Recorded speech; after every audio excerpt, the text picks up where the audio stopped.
Everyone thinks they know the answer. The tragic story from 2002. The 10-week-old baby who stopped breathing, the death certificate, the funeral. But what if everything you knew was wrong? What if the baby didn't die?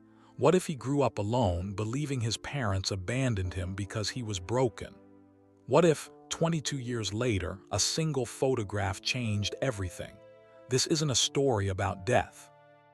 It's a story about a son who survived the impossible, a father who thought he'd lost everything, and the moment an email arrived that made the world stop spinning. Let me tell you what happened to Elon Musk's son. Not the story you think you know. Not the one in the history books. The real story. The one that started with an email on a Tuesday morning in November 2024. Elon Musk sat in his office at SpaceX headquarters in Hawthorne, California. Outside his window, engineers moved between buildings like ants. They carried tablets and blueprints. They talked about Mars. They talked about rockets. They talked about the future. Elon wasn't thinking about any of that. His computer screen glowed in the dark office. He turned off most of the lights an hour ago. His coffee had gone cold. He stared at 3 words on his screen. Open this alone. The email had no name attached. Just a random string of letters and numbers where the sender's address should be. The subject line said, "About Nevada." Elon's hand froze on his mouse. Nevada. He hadn't heard that name spoken out loud in over 20 years. His first son. The baby who died in 2002 when he was just 10 weeks old. The worst moment of Elon's entire life. Worse than any rocket explosion. Worse than any business failure. Worse than anything. His finger hovered over the delete button. This had to be a sick joke.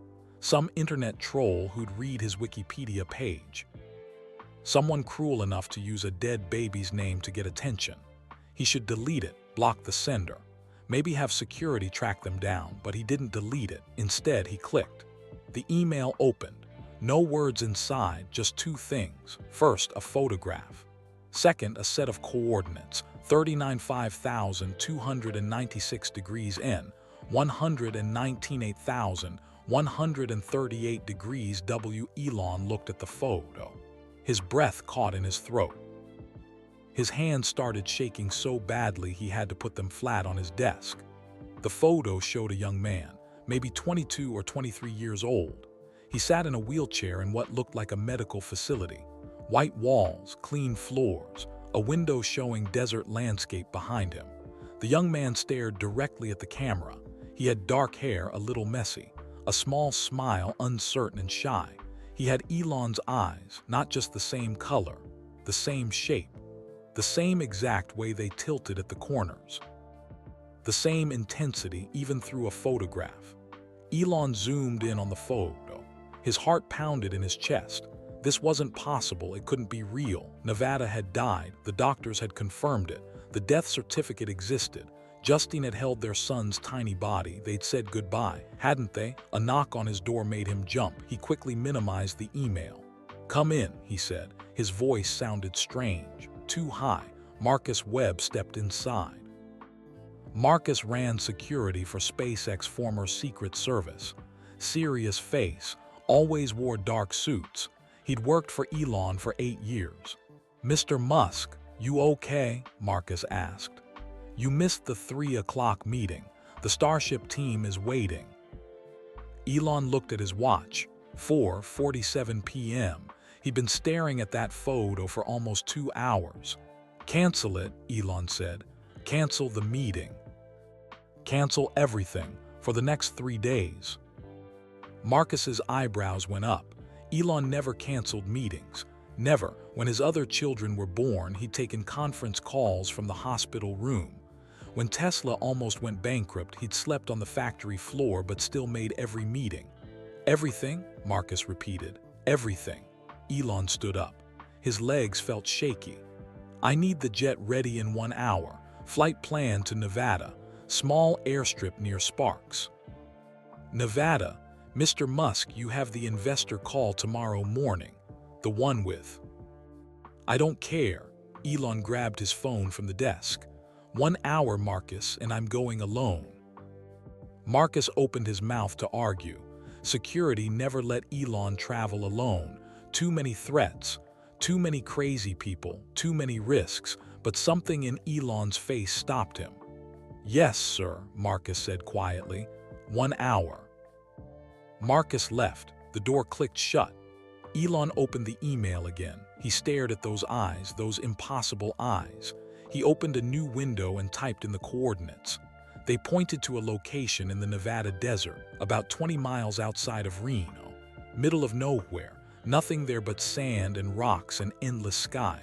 Why Nevada? Why those coordinates? His phone buzzed.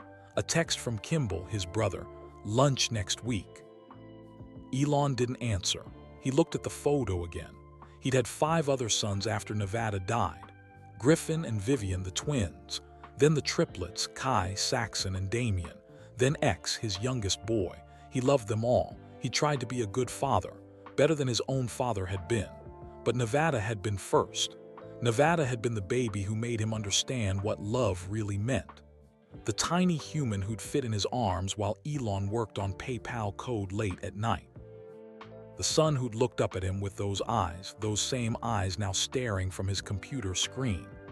Elon had been at a business meeting when Nevada stopped breathing. Justine had called him, screaming. He'd driven 90 miles an hour to the hospital, but he'd been too late.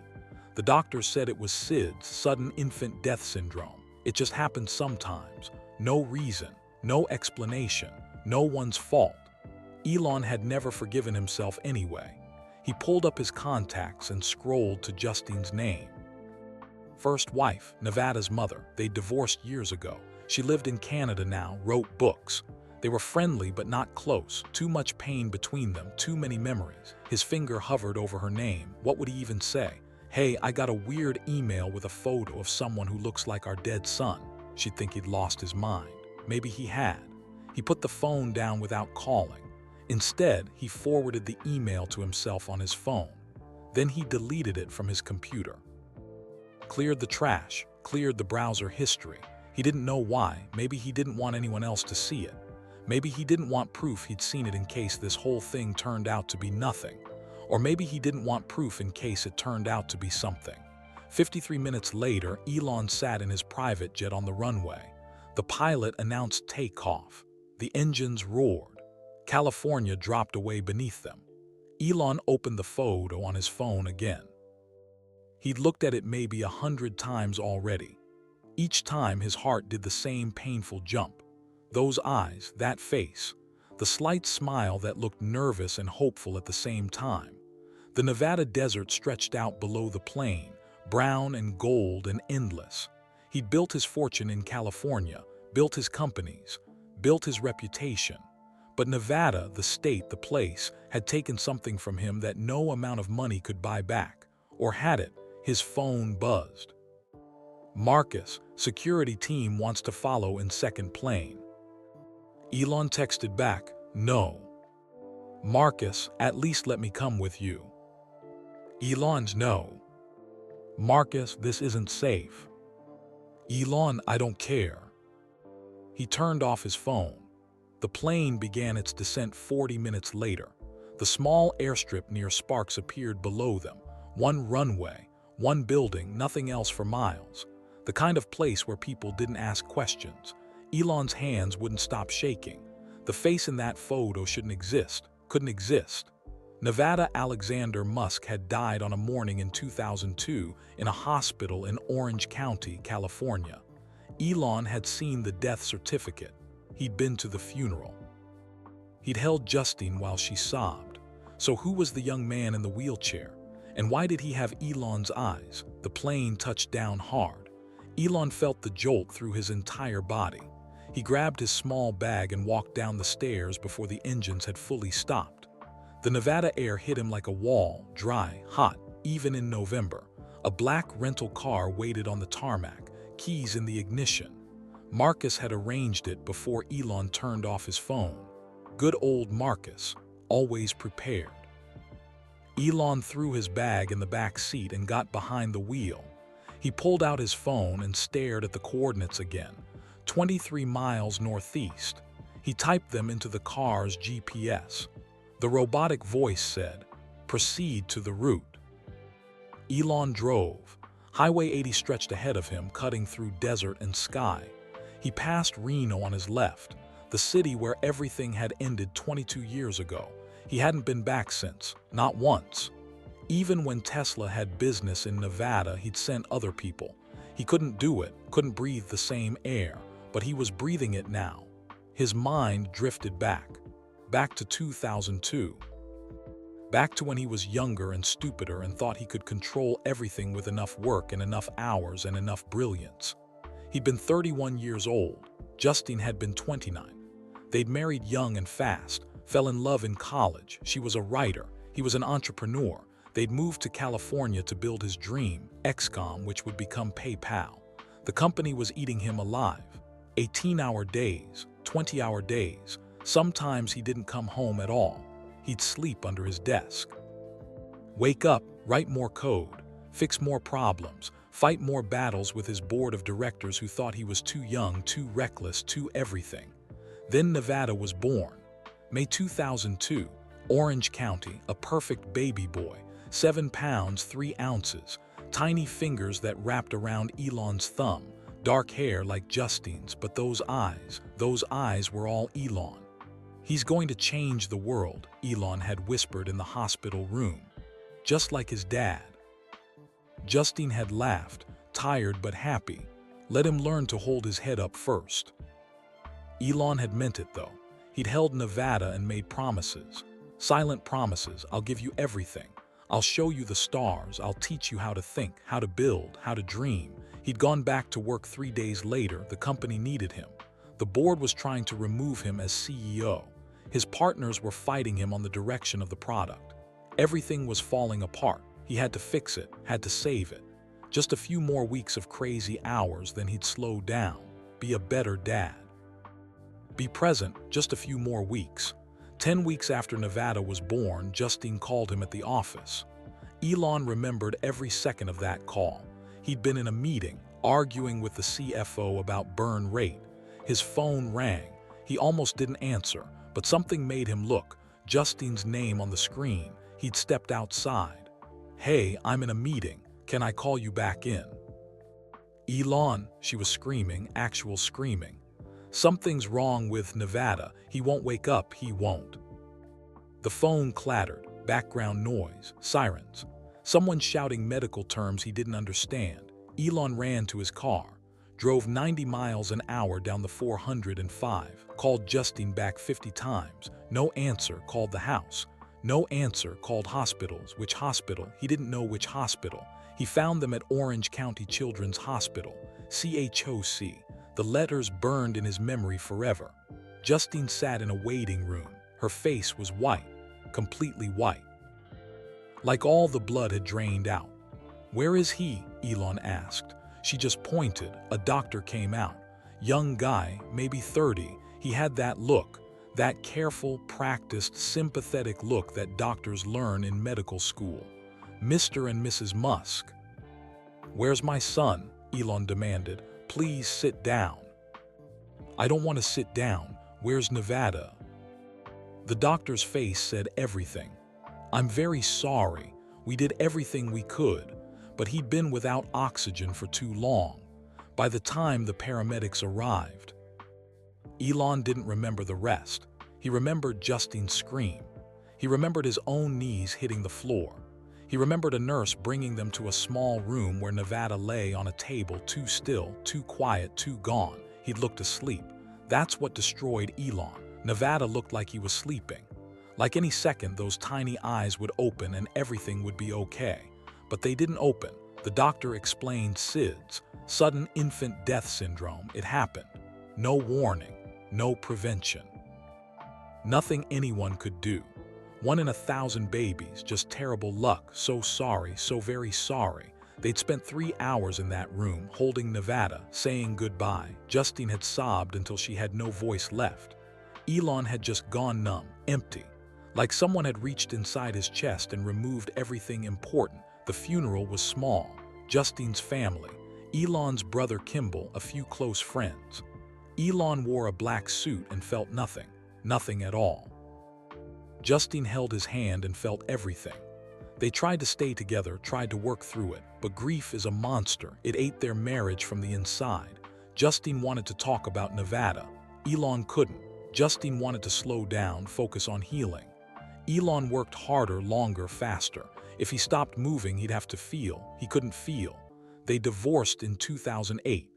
Elon had 5 more sons after that. He loved them, protected them, but he never talked about Nevada. Not to them, not to anyone. The baby who died became a ghost, a Wikipedia entry, a sad footnote in his biography. And now, somehow, impossibly, that ghost was staring at him from a photograph. The GPS announced, "In half a mile, turn right." Elon blinked. He'd been driving on autopilot. The highway had turned into a smaller road.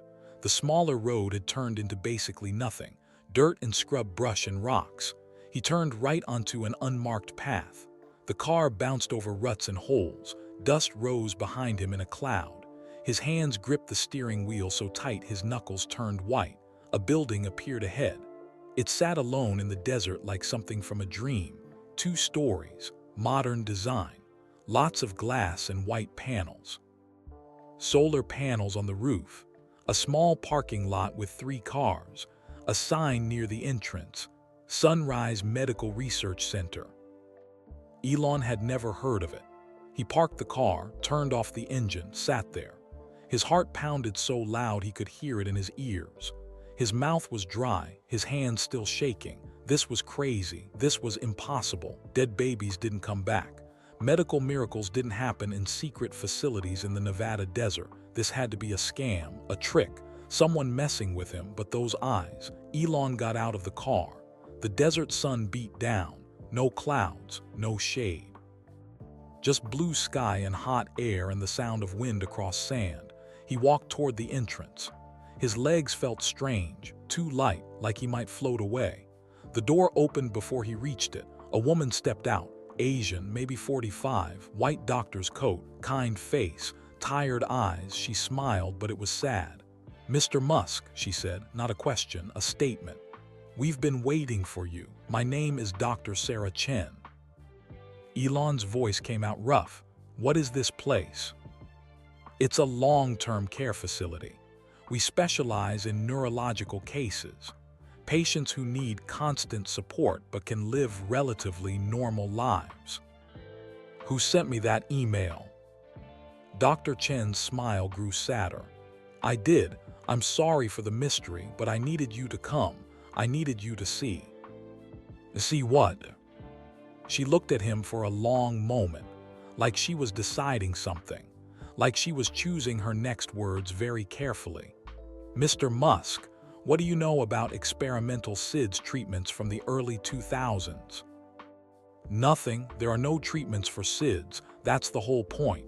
It just happens and—" "There was one," Dr. Chen interrupted gently. "One experimental protocol, therapeutic hypothermia, cooling the body rapidly to preserve brain function. It only worked in very specific circumstances.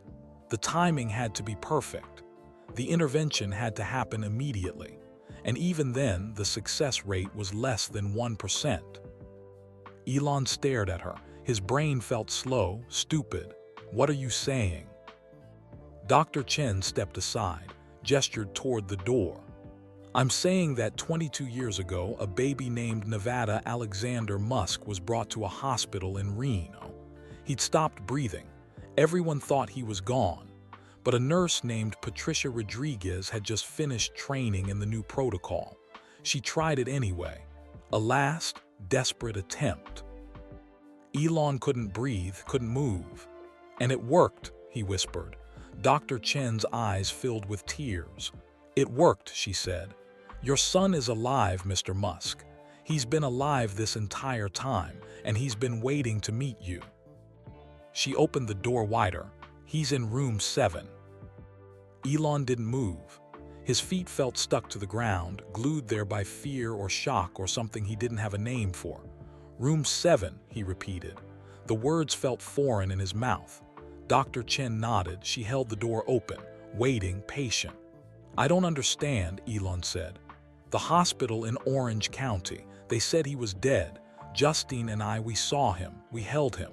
How did he end up in Reno? Dr. Chen's face softened.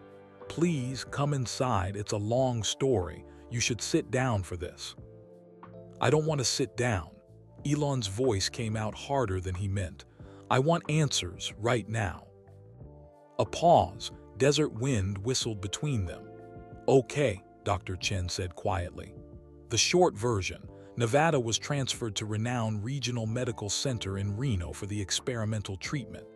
It was the only facility in the region equipped for therapeutic hypothermia at that time. The transfer happened so fast, emergency helicopter, critical minutes counting down. The Orange County Hospital focused on saving his life, not paperwork. But we got a death certificate. Yes, Dr. Chen looked down. That was filed before the transfer, before anyone knew the treatment might work. And then things got complicated. Complicated how? Mr. Musk, please come inside. Let me show you the records. Let me explain properly. Your son is waiting. Those last 4 words broke through Elon's paralysis. Your son is waiting. He walked forward through the door, into the cool, quiet building. The inside looked more like a nice hotel than a hospital. Soft carpet, warm lighting, paintings on the walls, desert landscapes mostly, mountains and sunsets. A reception desk sat empty. Hallways branched left and right. We're a small facility, Dr. Chen explained as they walked. Only 12 residents currently. All of them have unique neurological situations. All of them need specialized care. We're privately funded, very private. Who pays for this? Elon asked. Various sources, grants, donations. Some patients have trusts. Nevada's care has been covered by a state fund for orphaned medical cases. Orphaned, the word hit like a punch. He's not an orphan, he has parents, he has me. Dr. Chen stopped walking, turned to face him. He didn't have anyone for 22 years, Mr. Musk. We tried to find you, we really did, but you'd moved, changed phone numbers. The contact information from the Orange County Hospital was outdated, and the legal situation, she shook her head. It's complicated. The state of Nevada became his legal guardian in 2003. By then, everyone thought you believed he was deceased. No one wanted to cause more pain by reaching out with what might be false hope. Elon's jaw clenched. Someone should have tried harder. Yes, Dr. Chen agreed softly. Someone should have, I'm sorry.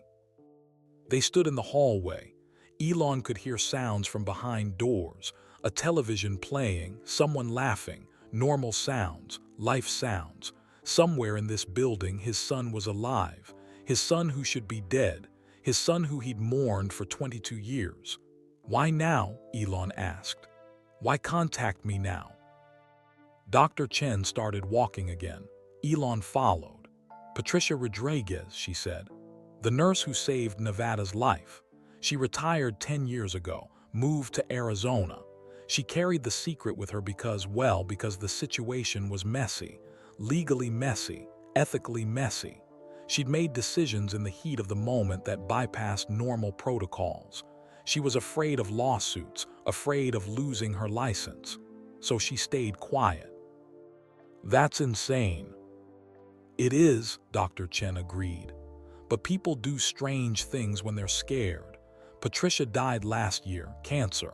Before she died, she wrote letters, explained everything, left them with her lawyer. One of those letters came to me. It had your current contact information. She'd been following your career, keeping track.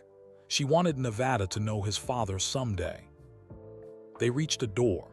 Room 7. Dr. Chen's hand rested on the handle but didn't turn it. Before you go in, she said, you need to understand something. The treatment saved his life, but there were complications. Nevada has cerebral palsy, moderate to severe. He uses a wheelchair. His speech is clear but sometimes slow. Physically, he needs assistance with most daily tasks, but mentally, she smiled. Mentally, he's sharp, very sharp. He reads constantly, studies engineering and physics. Taught himself coding, he's remarkable. Elon's throat felt tight. Does he know who I am? He knows he was adopted by the state. He knows his birth name was Nevada Musk. He's seen pictures of you, read articles. He's very aware of who you are. Dr. Chen paused. What he doesn't know is that you thought he was dead. I haven't told him that part yet. I wanted you here first. What does he think about why we never came? Dr. Chen's expression turned pained. He thinks you gave him up, that you couldn't handle a disabled child, that you chose your companies over him. The words stabbed into Elon's chest, each one a knife. That's not I never. I know, Dr. Chen said gently, but that's what the facts suggested to him. A baby with massive medical needs, parents who never visited, never called, never tried to bring him home. What else could he think? Elon leaned against the wall. He felt dizzy, sick. All these years Nevada had been alive, growing up, learning, thinking, believing his father had abandoned him, believing Elon had looked at his disabled son and walked away. I need to tell him, Elon said. I need to explain. Yes, Dr. Chen nodded, but gently. This is overwhelming for him too. He's wanted to meet you his whole life, but he's also angry, hurt, confused. Be patient. I can do patient. Dr. Chen gave him a look that said she wasn't sure he could. She was probably right. Elon wasn't good at patient. He was good at fast, at decisive, at solving problems through sheer force of will. But this wasn't a problem you could code your way out of. This was his son. Ready? Dr. Chen asked. No, Elon thought, not even close. Yes, he said. Dr. Chen opened the door. The room was bigger than Elon expected. Large windows showing desert and sky. A bed neatly made. A desk with 2 computer monitors. Bookshelves covering one entire wall. Books everywhere. Engineering texts, physics, history, science fiction novels, a telescope in the corner, posters on the walls, Mars, the moon, a SpaceX Falcon 9 launch. And in the center of the room, in a black wheelchair, sat a young man. He looked up as they entered. Elon stopped breathing.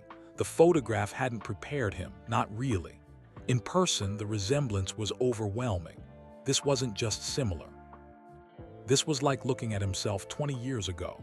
Same facial structure, same intense gaze, same expression of focused intelligence. Nevada, because this was Nevada, this was absolutely Nevada, wore a gray t-shirt and jeans. His arms were thin, but his hands moved with purpose, adjusting the wheelchair's position to face them better. His hair stuck up in the back like he'd been reading in bed, just like Elon's hair always did.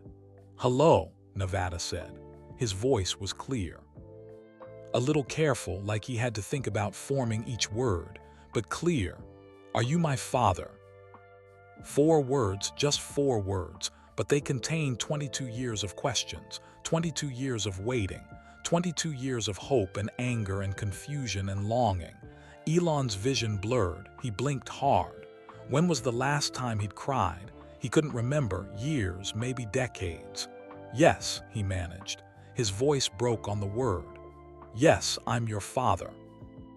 Nevada stared at him, really stared, like he was memorizing every detail, every line, every feature.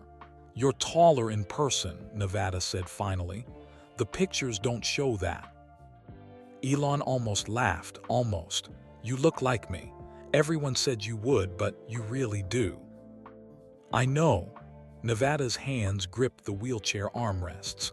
I used to study photos of you when I was younger, trying to figure out why you looked at me and decided I wasn't worth keeping.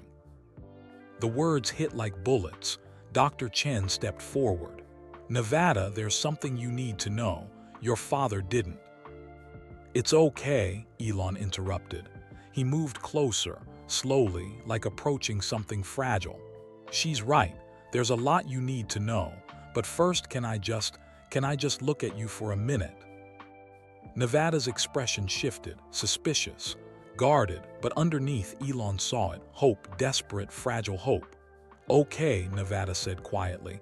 Elon knelt down, eye level. He looked at his son's face. His living, breathing 22-year-old son, the baby he'd held for 10 weeks, the child he'd mourned for 2 decades, here, real, alive.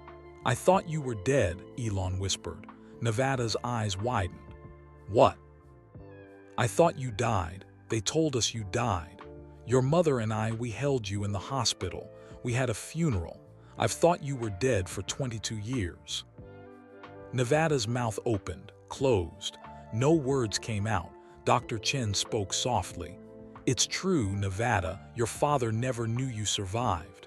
No one told him about the transfer to Reno, about the treatment, about you growing up here. He just found out today. I sent him the email this morning." Nevada looked between them. His face cycled through expressions. Confusion, disbelief, understanding, and then something else. Something that broke Elon's heart, relief. "You didn't leave me." Nevada's voice was small, childlike. "You didn't choose your companies over me." "Never," Elon said fiercely. "Never. I would have given up everything, every company, every dollar, every dream. I would have traded it all to have you back. I've missed you every single day for 22 years. Tears ran down Nevada's face. He didn't wipe them away. "I have brothers," he said, not a question, a statement. "I read about them, Griffin and Vivian, the triplets. I have siblings. Yes, 7 of them, and they're going to want to meet you, all of them." "Do they know about me? About the baby who died?" Elon nodded. "The older ones do. I told them about their big brother who didn't get to grow up." His voice caught. "Except you did grow up. You've been here growing up and I didn't know." Nevada reached out. His hand shook, moved slowly, but it reached. Elon took it. Nevada's hand felt small in his. Thin fingers, weak grip from muscles that didn't work quite right, but warm, alive, real. "I always wondered what it would feel like," Nevada whispered. "To meet you. I had speeches planned, angry speeches. But now," he squeezed Elon's hand as hard as he could, "now I just want you to stay." "I'm not going anywhere," Elon promised. "I just found you. I'm not losing you again." They sat like that, father and son, connected by clasped hands and lost time and impossible second chances. Dr. Chen quietly left the room, gave them privacy, gave them space. Outside, the Nevada desert stretched forever. The same desert that had taken everything from Elon 22 years ago. The same desert that had just given it all back. Elon couldn't let go of Nevada's hand. They sat like that for what felt like hours but was probably only minutes. Neither of them spoke. What do you say when 22 years disappear? When death reverses itself? When everything you thought you knew turns out to be wrong? Nevada's thumb moved against Elon's palm. A small movement, deliberate. "Your hands are shaking," Nevada said. "I know." "Are you scared?" Elon looked up, met his son's eyes, terrified. "Of me? Of waking up, of this being a dream, of losing you again?" Nevada's expression softened. "I'm real, I promise." "I know," but Elon still didn't let go. Finally, Nevada smiled, just a little. "You're kneeling on the floor, that can't be comfortable, there's a chair." He pointed to a desk chair near the window. Elon stood slowly, his knees cracked. He was 53 years old, too old to kneel on floors. He pulled the chair over and sat. Nevada adjusted his wheelchair. His movements were practiced, efficient. He'd been doing this his whole life. "Dr. Chen says you have cerebral palsy," Elon said. "Yeah. Moderate to severe, depending on the day. Affects mostly my legs and fine motor control. My brain works fine, though. Better than fine, actually." Nevada tapped his forehead. "Tested IQ of 152 when I was 12. Pride surged through Elon's chest. That's incredible." "It's your genetics," Nevada said matter-of-factly. "You're a genius, I'm a genius, makes sense. Your mother is brilliant too. Writer, creative. You get that from both of us." Nevada's expression changed, became more guarded. My mother, Justine, I've read about her. Does she know about me? Does she know you're here? Not yet. I only found out this morning. I got in the jet and came straight here. I haven't told anyone. Will you tell her? Yes, she deserves to know. She mourned you just like I did. She never stopped loving you. Nevada looked down at his hands. They rested in his lap, fingers curled slightly. I used to imagine her when I was little. I'd make up stories about why she didn't come. Maybe she was sick. Maybe she was trapped somewhere. Maybe she was searching for me but couldn't find me. He paused. Then I got older and stopped making excuses. Figured the truth was simpler. She didn't want me. That's not true. Nevada, you have to believe me. We thought you were gone if we'd known. I believe you, Nevada interrupted. I do. It's hard to rewrite 22 years of thinking in 5 minutes. Elon nodded. I understand. They sat in silence again, more comfortable this time. Elon looked around the room, really looked. The books were organized by subject: engineering, physics, mathematics, computer science, history, philosophy, rows and rows of them. You read all these? Elon asked. Most of them, some twice. Not much else to do here. Dr. Chen said you taught yourself coding. Nevada's face brightened, actually brightened, like a switch flipped. Yeah, started when I was 14. Old laptop donated to the facility, slow as anything. But I learned Python first, then Java, then C++. Now I'm working on machine learning algorithms. Machine learning? Elon leaned forward. What kind? Pattern recognition mostly. Medical applications, like could an AI detect early signs of cerebral palsy in infant movements? Could it flag SIDS risk factors? Stuff like that. Elon's chest tightened. You're trying to prevent what happened to you. Someone should. Nevada's voice was firm. If better monitoring exists, if better treatments exist, other parents shouldn't have to go through what. He stopped. What they thought they went through. What my mom went through. That's incredible work, important work. Nevada shrugged. It's theoretical. I don't have access to real medical data, just public research papers. But someday, maybe. You could have access, Elon said. I know people, research institutions, medical facilities, we could. Nevada's eyebrows went up. Elon paused. Sorry, I'm getting ahead of myself. I do that. Start solving problems before I understand them. Bad habit. I read that about you. Articles say you're intense, demanding, that you expect everyone to work as hard as you do. The articles are right. They also say you're changing the world, electric cars, reusable rockets, Mars colonies. Nevada's eyes got distant. I've watched every SpaceX launch, every single one, even the ones that exploded.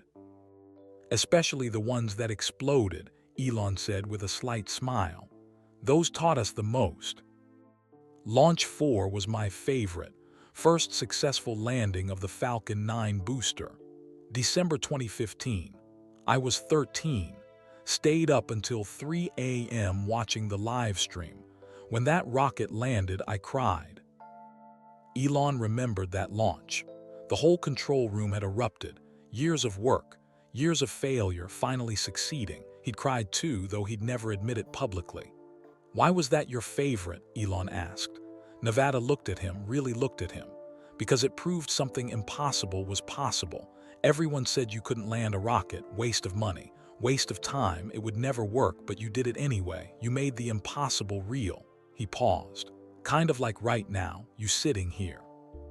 This impossible thing, happening anyway. Elon's throat felt tight again. Yeah, kind of like that. Nevada rolled his wheelchair over to the desk, pulled open a drawer, took out a notebook. Worn, edges frayed, he held it out. What's this? Elon asked, taking it. Open it. Elon opened the notebook. The first page showed a drawing, pencil sketch. A rocket, not just any rocket. A detailed technical drawing with measurements, thrust calculations, fuel ratios. The handwriting was shaky but readable. You drew this. When I was 15. It's a modification to the Raptor engine design. More efficient fuel flow. I know it's probably wrong. I don't have real engineering training, but I thought. It's not wrong, Elon interrupted. He stared at the drawing, the calculations, the thinking behind it. This is Nevada, this is really good. The fuel flow modification here, he pointed. We actually implemented something similar 2 years ago. How did you figure this out? Nevada's face flushed. Pride and embarrassment mixed together. I just think about problems, how rockets work, what makes them fail, what could make them better. I have a lot of time to think. Elon flipped through the notebook, page after page of drawings, rocket designs, engine modifications, landing gear improvements, habitat designs for Mars, solar panel configurations, battery improvements for electric cars. You've been solving my engineering problems in a notebook, Elon said quietly. I've been trying, probably getting most of it wrong. You're not getting it wrong. Elon looked up. Nevada, this is professional level work, better than professional. This is, he struggled for words. This is what I do. This is how my brain works. And you're doing it too. Makes sense, Nevada said. Same brain, same DNA. You built companies to change the world. I built notebooks because I couldn't do anything else. The sadness in that statement crushed Elon. His son, his brilliant son, trapped in this facility, unable to walk, unable to work in labs or factories, unable to build the things his mind created. 22 years of genius locked away. That changes now, Elon said firmly. What changes? Everything. You're not staying here, you're coming with me. California, Texas, wherever. We'll figure out the logistics, medical care, accessibility, whatever you need. But you're not spending another day locked away in the desert. Nevada's hands gripped his wheelchair. Just like that. You found out I exist this morning and now you're rearranging your life. Yes. You don't even know me. I know enough. You're my son, you're brilliant, you've been alone too long. Elon's voice went hard, determined. I've missed 22 years, I'm not missing another day. Nevada stared at him, his eyes were wet. What about your other kids? Won't they be weird about this? A disabled brother showing up out of nowhere. They'll adjust, and if they don't, they'll deal with it. Your family, that's not negotiable. What about your companies? You can't just drop everything. Watch me. They looked at each other, father and son, both stubborn, both intense, both unable to accept defeat. Nevada laughed suddenly, a real laugh. You really are as intense as the articles say. Told you. This is crazy. This whole thing is crazy. I know. I should probably think about this. Make a plan, be logical. Probably. Nevada wiped his eyes. But I don't want to be logical. I've been logical my whole life. Logical is boring. Very boring, Elon agreed. So when do we leave? Elon blinked. You want to come just like that? You said it yourself. You're my father. This is happening. I've waited 22 years to have a family. I'm not waiting anymore either. Elon stood up, moved closer, knelt down again, eye level with Nevada. There's going to be challenges, he said. Medical stuff, legal stuff. The media will go insane when they find out. People will have opinions, stupid opinions. It won't be easy. Nothing worth doing is easy, Nevada said. You taught me that through your work, through everything you've built. Easy is boring. You keep saying things are boring. Because they are. This, Nevada gestured between them. This isn't boring. This is the most not boring thing that's ever happened to me. Elon smiled, actually smiled full and real. Me too. A knock on the door interrupted them. Dr. Chen poked her head in. Sorry to interrupt, but there are some things we need to discuss. Legal guardianship, medical records, transfer of care, and, she looked at Elon. Your phone has been buzzing nonstop. 37 missed calls. Someone named Marcus is very worried. Elon had forgotten about his phone, forgotten about Marcus, forgotten about everything except the young man in front of him. Tell Marcus I'm fine, and get me a lawyer, best one you can find. I want guardianship transferred immediately. Mr. Musk, it's not that simple. There are procedures, courts. Nevada is an adult, technically. He'd need to agree. I agree, Nevada said quickly. Whatever needs to happen, I agree. I want to go with him. Dr. Chen looked between them, saw the determination on both faces, the identical stubborn expressions. She sighed. This is going to be complicated. Good, Elon and Nevada said at the same time. They looked at each other, started laughing. Dr. Chen shook her head. I'll make some calls, but this will take time. Days at least, maybe weeks. We have time, Elon said. He looked at Nevada. For the first time in 22 years, we actually have time. Nevada nodded, smiled. That uncertain, shy smile from the photograph, but now it was real. Now Elon could see it in person, could see his son smiling, living, being. So, Nevada said, tell me about my brothers and sisters. What are they like? Elon pulled the chair back over, sat down, and for the first time since 2002, he talked about his children, all of them, including the one he'd thought he'd lost, the one who'd been here all along, waiting. Elon talked until his voice went rough. He told Nevada about Griffin and Vivian, the twins born in 2004, how Griffin loved video games and coding, how Vivian had her own path now, living her truth. He explained the triplets, Kai, Saxon, and Damien, born in 2006. How they were 19 now, in college, figuring out who they wanted to be. Kai wants to be a marine biologist, Elon said. Obsessed with octopuses, has 17 books about them. Nevada laughed. That's random. Very random. Saxon is into music, plays guitar, not very well, but he tries. And Damien, Elon smiled. Damien is the quiet one, reads philosophy, asks questions that make my brain hurt. And the youngest ones. X is 5. Full name is Xaexi, but everyone just calls him X. Smart as hell. Scary smart. Taught himself to read at 3. What does he like? Rockets, robots, dinosaurs. The usual 5-year-old stuff, but more intense. Elon paused. He's a lot like I was at that age. Single-minded, focused. Kind of exhausting, honestly. Nevada grinned. Wonder where he gets that. No idea, Elon said with a straight face. And the youngest, Exa. 3 years old. We call her why she's, Elon's expression softened. She's the happy one, laughs at everything, makes everyone else laugh. The house feels lighter when she's around. Nevada absorbed all of this. His fingers tapped against his wheelchair armrest. A nervous habit Elon noticed. That's a lot of siblings, Nevada said quietly. It is.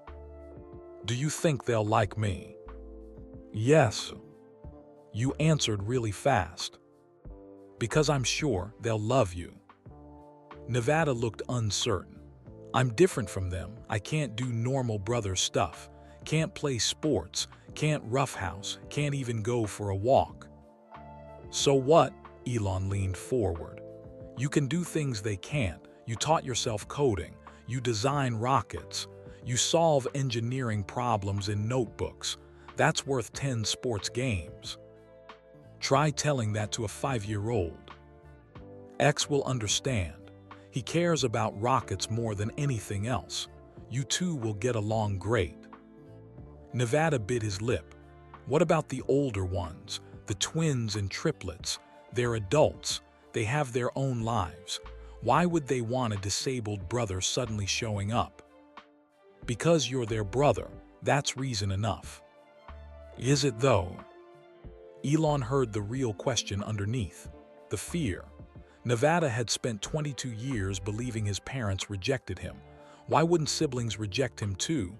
Listen to me, Elon said firmly. I've made a lot of mistakes as a father, a lot. I work too much, I'm impatient, I expect too much sometimes.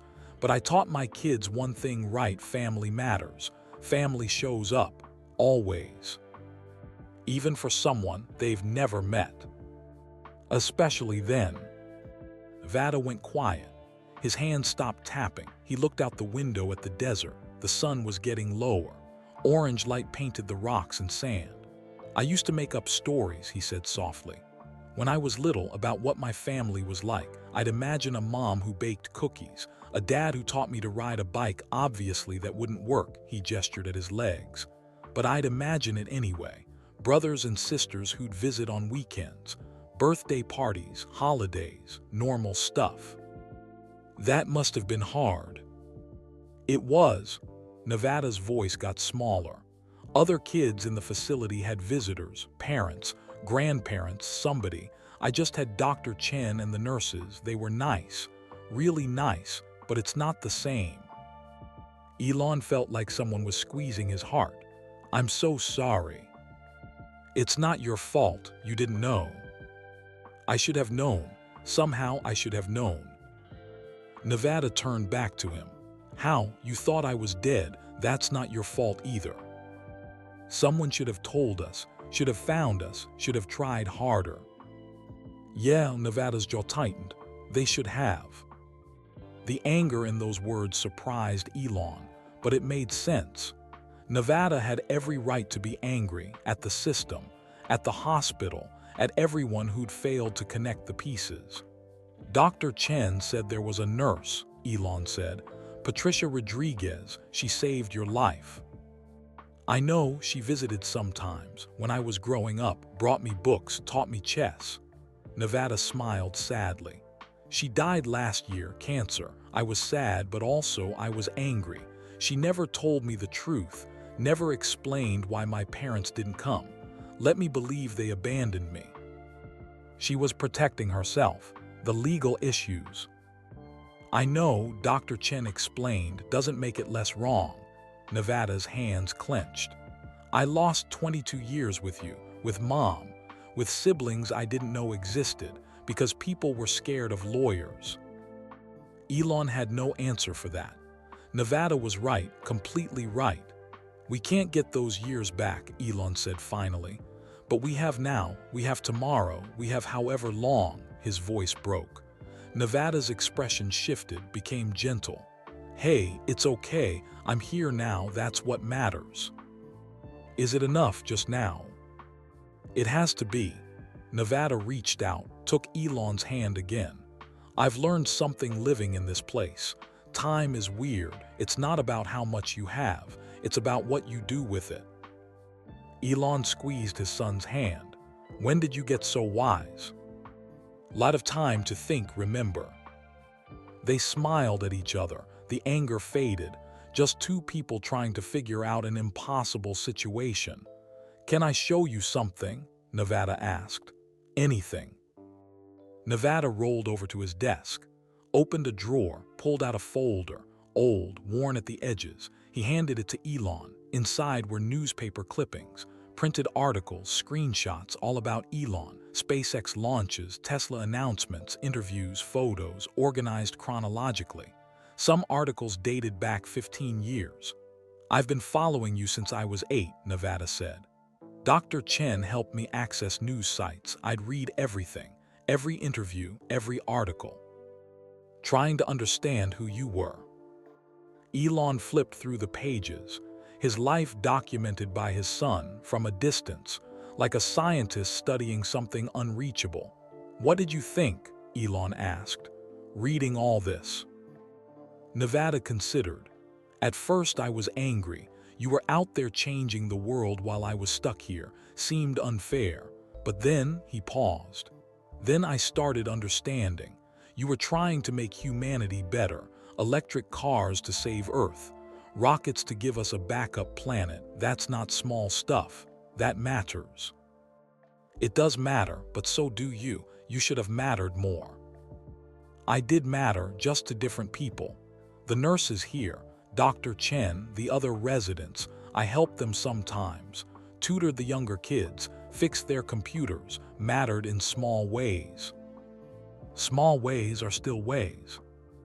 Yeah, Nevada smiled. But I wanted to matter in big ways too, like you. I wanted to build things, change things, make a difference. You still can. Can I really? Yes, absolutely yes. Nevada's eyes got bright, hopeful and scared at the same time. I have ideas, he said. So many ideas, designs, improvements, things that could help people like me. Wheelchairs that work better, interfaces for people who can't use their hands, medical monitors that actually make sense, accessibility features for spacecraft. Wait, Elon held up a hand. Spacecraft. Nevada's face flushed. I know it sounds crazy, but if humans go to Mars, some of them will be disabled. Some will become disabled on the journey. We need to think about that. Design for it. Make space accessible to everyone, not just able-bodied astronauts. Elon stared at his son, at this brilliant, determined young man who'd spent years in a wheelchair dreaming about making space travel work for people like him. That's not crazy, Elon said. That's genius. Really? Really? We should have been thinking about this already. At SpaceX, at Neuralink, accessibility shouldn't be an afterthought. It should be built in from the start. Nevada's whole face lit up. I have notebooks full of ideas, designs, calculations. Want to see? Yes, show me everything. For the next 2 hours, Nevada showed Elon his work. Notebook after notebook. Sketches and equations and brilliant solutions to problems Elon hadn't even considered. Modified spacecraft interiors, adaptive controls, medical equipment designed for zero gravity, communication systems for people with speech difficulties. Some ideas were rough, some wouldn't work, but many were incredible, professional level, better than professional.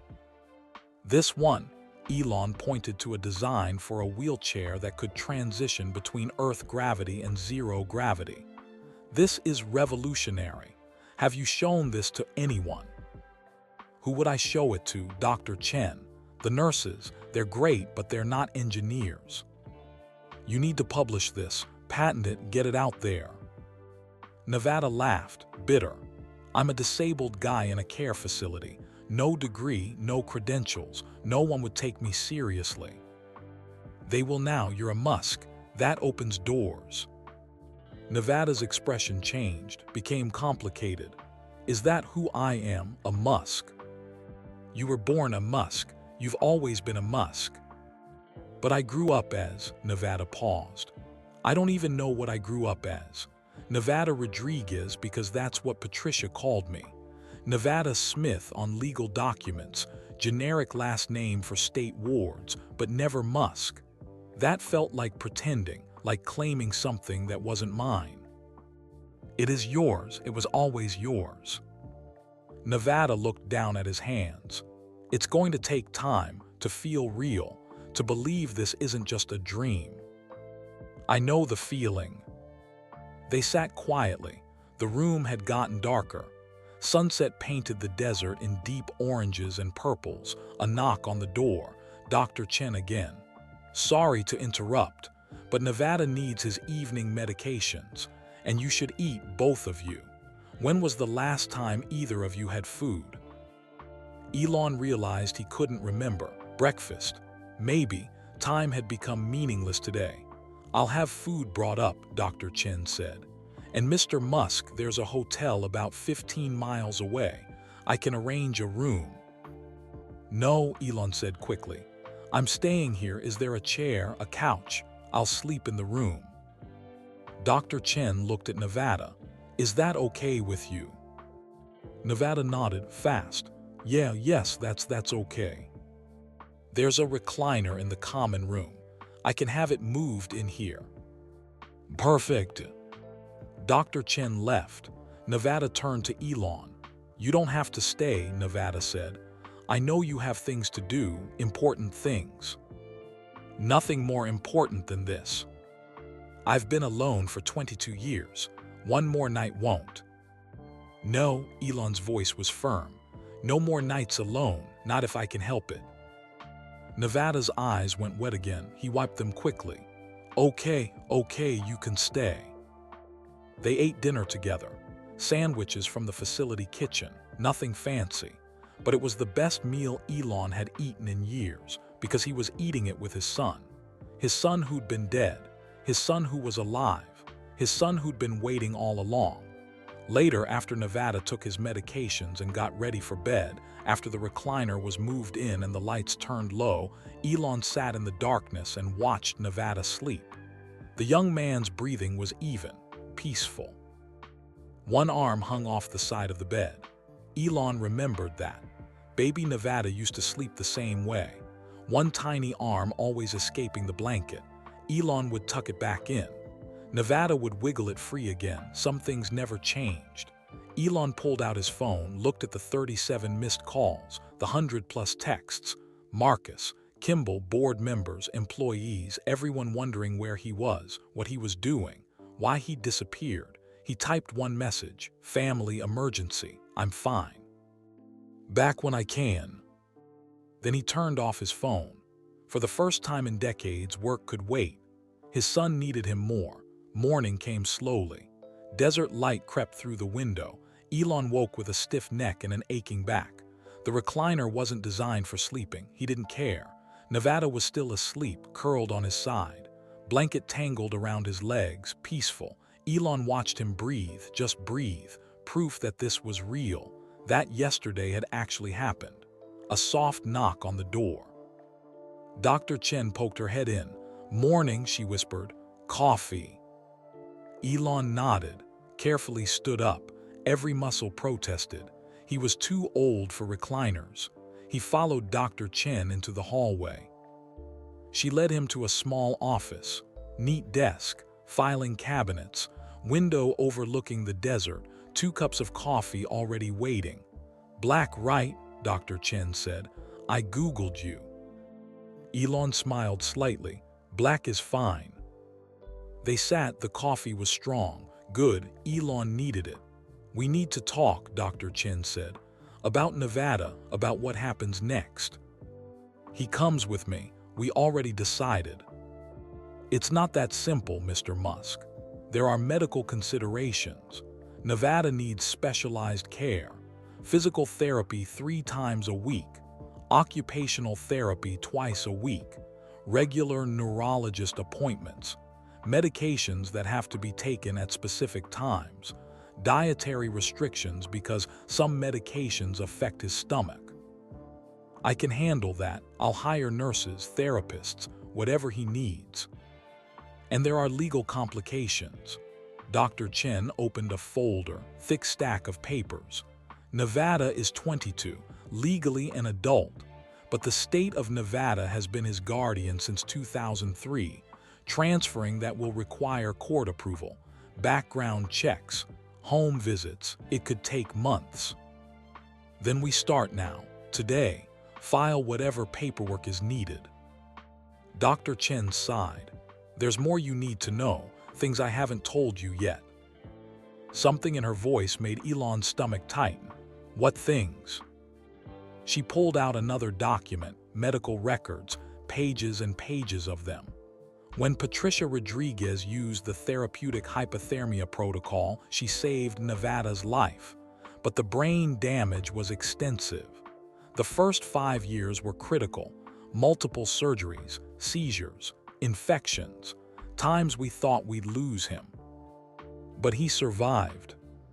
He did, against incredible odds, but there were complications beyond the cerebral palsy.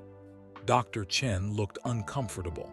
Nevada has a heart condition, mitral valve prolapse, common in people with his type of brain injury. It's manageable with medication, but what? But it's progressive, slowly progressive. Right now, he's stable. But in the future, 5 years, 10 years, 20, we don't know, he'll need monitoring, possibly surgery, possibly a transplant. Elon felt cold. How serious is it? Currently, mild to moderate. He takes beta blockers, gets echocardiograms every 6 months, lives a relatively normal life considering. But I wanted you to know, this isn't just cerebral palsy. His body went through trauma as an infant. That has consequences. Elon stared at his coffee. Does he know about the heart condition? Yes, I've always been honest with him about his health. He handles it well, better than most patients. But Dr. Chen paused. There's something else. What else could there be? She pulled out a letter, handwritten, old paper slightly yellowed. This is from Patricia Rodriguez, the nurse who saved Nevada. She left several letters before she died. This one is for you. Elon took the letter. His hands shook slightly. The handwriting was shaky too. Written by someone very ill, he read. Dear Mr. Musk, you don't know me, but I know you. I saved your son's life in 2002. I'm not writing this for thanks. I'm writing because I owe you the truth. When Nevada came to renowned regional medical center, he was already gone. No pulse, no breathing, no brain activity on initial scans. Standard protocol said to stop, call time of death. But I just finished training in therapeutic hypothermia. New technique, experimental, 1% success rate. I tried anyway. It worked. His heart started. His brain showed activity. Miracle, maybe, luck, definitely, but then reality hit. The brain damage was severe. He'd need constant care, expensive care, complicated care. I tried to contact you, I really did.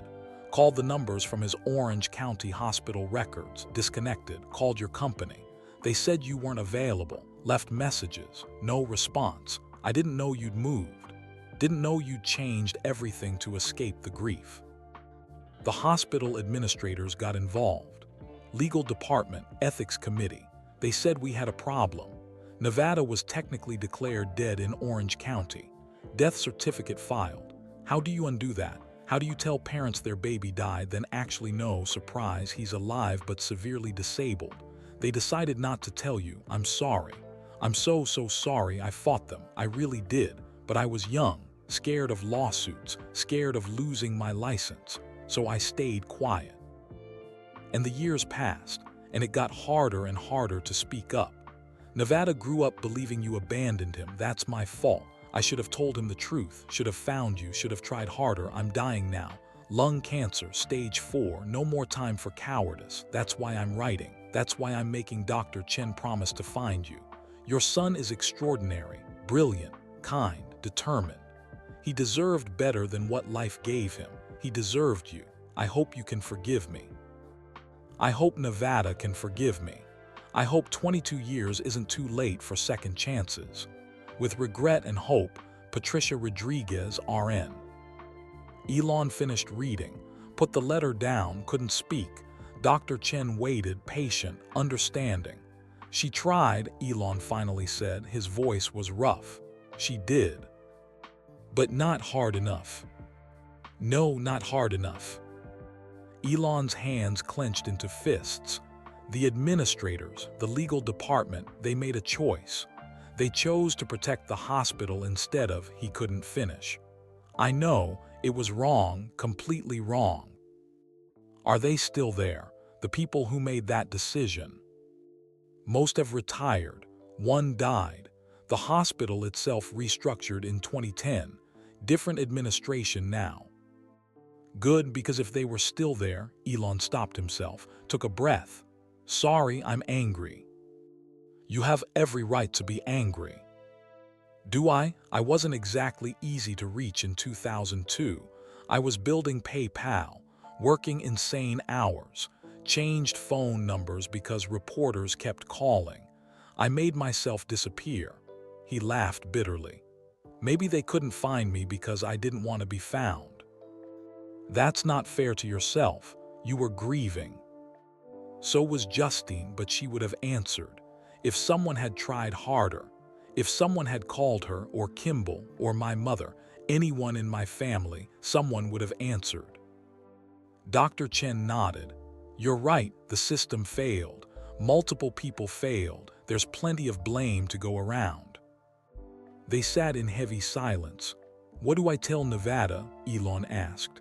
About Patricia, about the hospital. The truth, he deserves the truth. He'll be angry. Probably, but he already knows some of it. Patricia visited him over the years, told him bits and pieces. He knows she saved his life, knows there were complications.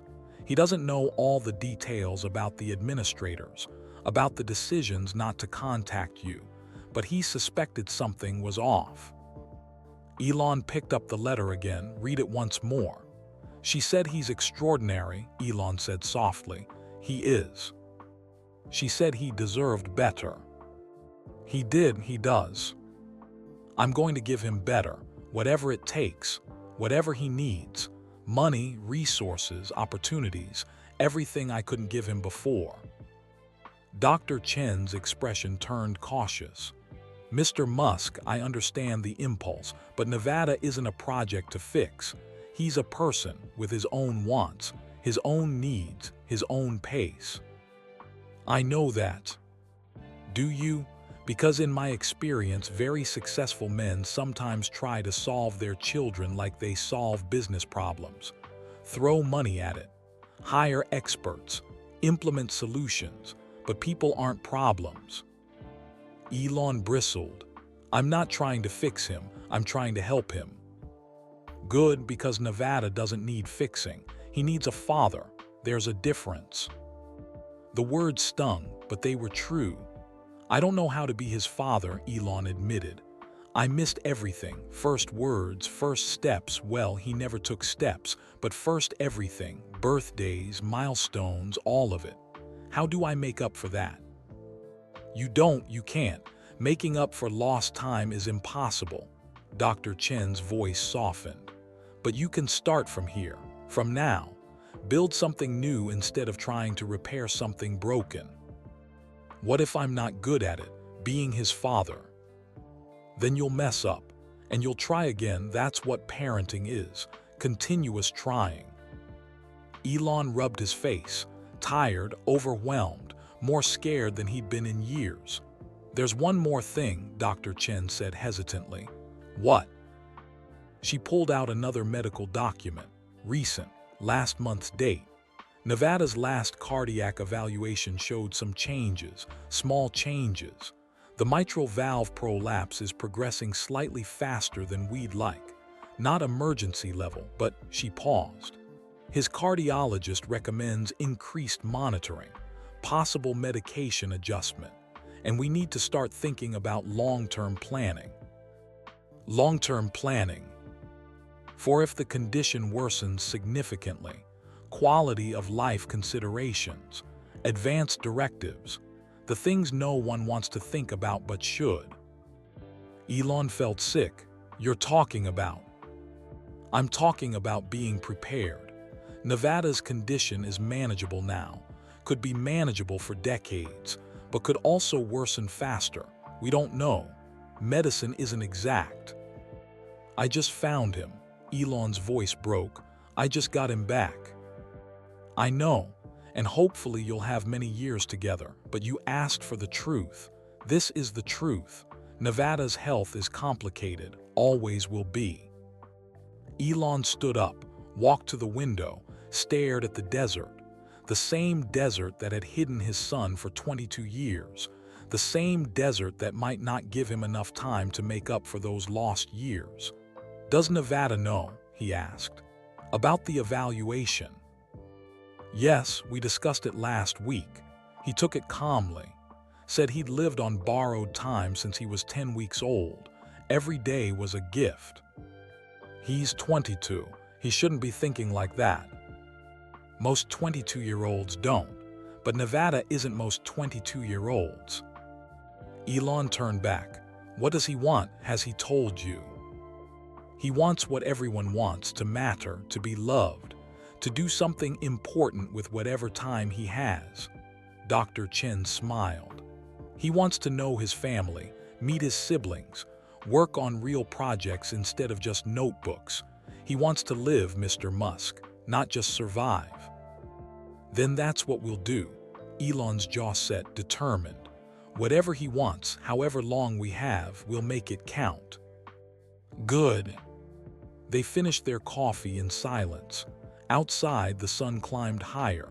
Another day starting, another chance. I should get back, Elon said. Before he wakes up, I want to be there. He'll like that. Elon stood, paused at the door. Dr. Chen, thank you for taking care of him for all these years. It was my job and my privilege, she smiled. He's special, you'll see. I already do. Elon walked back to room 7, quietly opened the door. Nevada was awake, sitting up in bed, looking at his phone. He looked up when Elon entered, smiled that uncertain smile. Morning, Nevada said. Thought maybe you left. That yesterday was a dream. No dream, I'm here. Good. Nevada's smile grew more confident. Dr. Chen probably told you about my heart thing. She did. And you're still here. I'm still here. Even though I'm complicated, expensive, a lot of work. Elon crossed the room, sat on the edge of Nevada's bed. Especially because of that, he said. The best things always are. Nevada's eyes got wet, but he was smiling. Okay then, he said. Let's do this. Let's figure out how to be a family. Yeah, Elon agreed. Let's do that. Outside, the Nevada desert stretched forever. But inside room 7, time felt different. Not infinite, but enough. For now, enough. 3 days passed. 3 days of Elon staying at the facility, sleeping in the recliner, eating sandwiches from the kitchen. Ignoring the 100 messages piling up on his phone, he watched Nevada, learned his routines. Morning medications at 7, physical therapy at 9, lunch at noon, occupational therapy at 2, evening medications at 6, bed by 10. A structured life, predictable, safe, but Elon saw the restlessness underneath. The way Nevada stared out the window during therapy, the way his fingers tapped constantly, the way his eyes lit up when they talked about rockets or engineering, then dimmed when the conversation ended. Nevada was bored, had been bored for years. On the 3rd morning, Elon made a decision. Show me everything, he said over breakfast. Nevada looked up from his oatmeal. Everything what? Your notebooks, all of them. Every design, every idea, everything you've been working on. Nevada's spoon stopped halfway to his mouth. All of it, that's like 20 notebooks, maybe more. I want to see it all. Why? Because you're brilliant, and I want to understand how your brain works. Nevada flushed. It'll take hours. I have hours, I have days, I have however long it takes. Something shifted in Nevada's expression. Hope and fear mixed together. Okay, he said quietly. Okay, I'll show you. After breakfast, Nevada rolled to his closet, pulled out a plastic storage bin, heavy, full of notebooks. He lifted them onto his desk one by one, each one labeled with dates and subjects. I organized them, Nevada explained. Propulsion systems, life support, habitat design, power generation, communications, medical applications, accessibility modifications. Everything has its own category. Elon picked up the first notebook. Propulsion Systems 2015-2017. He opened it. The first page showed a detailed drawing of a rocket engine, methane-oxygen combustion, thrust calculations, efficiency ratios, notes in the margins about potential improvements. This is a Raptor engine, Elon said. Yeah, I read everything I could find about it online, studied the patents, tried to figure out how it worked. Elon flipped pages. More engines, variations, modifications. Some ideas were basic, student level, but others. Wait, Elon stopped on a page showing a modified combustion chamber. This design, the cooling channels here, this is, he looked up. When did you draw this? 2016, why? We implemented something almost identical in 2019. Took us 2 years of testing to get it right. You figured it out in a notebook. Nevada shrugged. I had time to think, no pressure, no deadlines, just playing with ideas. Elon kept reading, page after page of brilliant problem solving.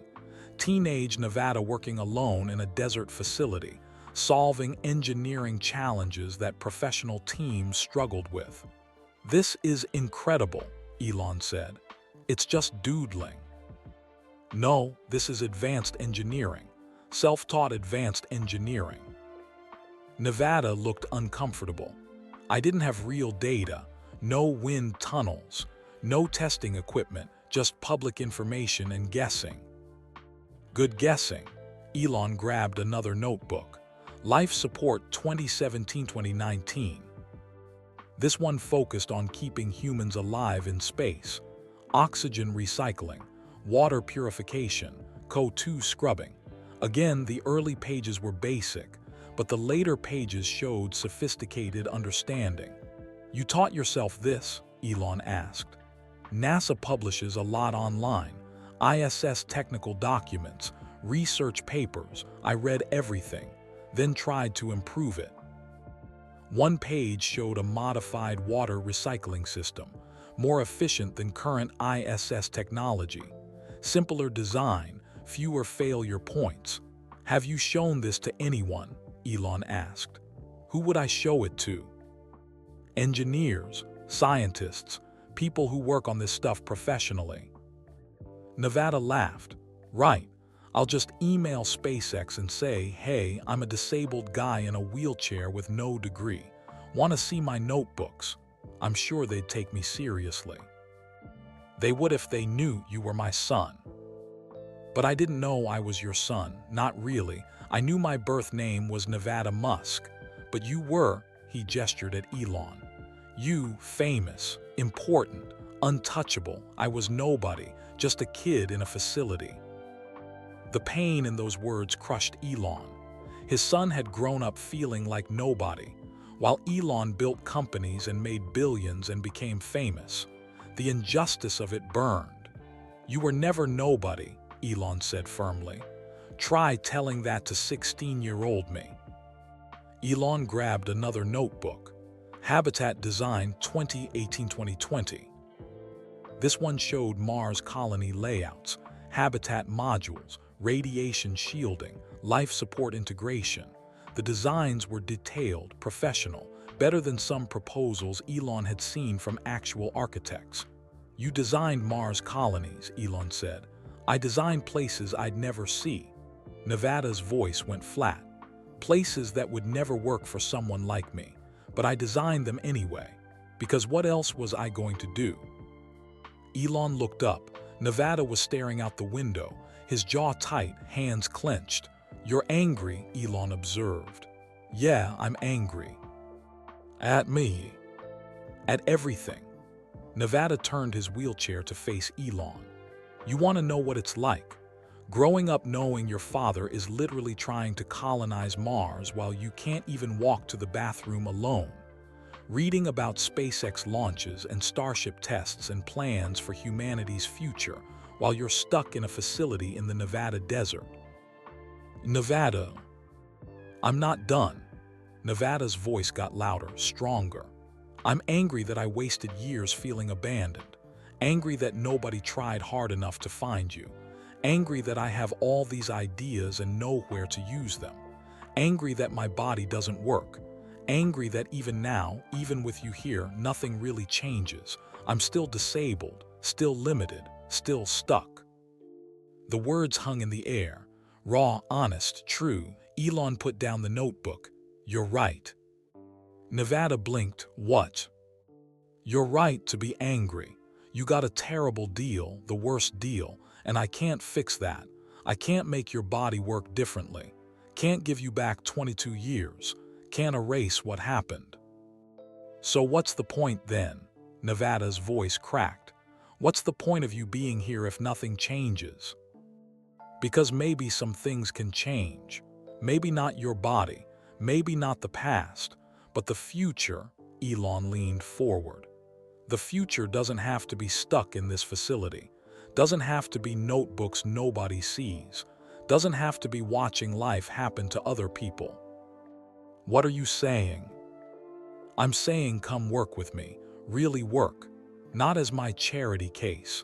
Not as the disabled son I feel guilty about. As an actual engineer, because you are one. These notebooks prove it. Nevada stared.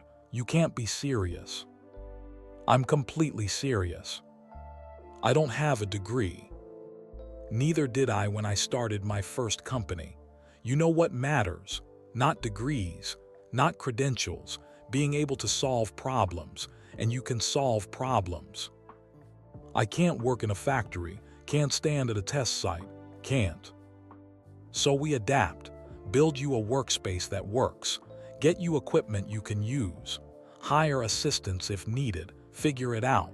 That's what engineers do. We figure things out. Nevada's hands were shaking. You really mean this? Yes. Not just because you feel guilty. Guilt is part of it, Elon admitted. I won't lie, but mostly because you're talented. Wasting talent is criminal, and you've been wasted long enough. Tears ran down Nevada's face. He didn't wipe them away. What would I even do? He whispered. Whatever you want, accessibility design for spacecraft, medical monitoring systems, life support improvements, all of it, or something completely different, your choice. My choice. Your choice. Nevada looked down at his notebooks. Years of work, years of dreaming, years of designing things he thought he'd never build. I want to help people like me, he said quietly. People with disabilities who think space is impossible, who think they'll never be part of humanity's future. I want to prove them wrong. Then that's what you'll do. At SpaceX, or Neuralink, or Tesla, or we start something new. Doesn't matter where, matters that you do it. Nevada wiped his eyes, took a shaky breath. Okay, he said. Okay, I'm in. Elon smiled. Good. But I need to meet them first. My siblings, before I commit to anything, before I uproot my whole life. I need to know, he paused.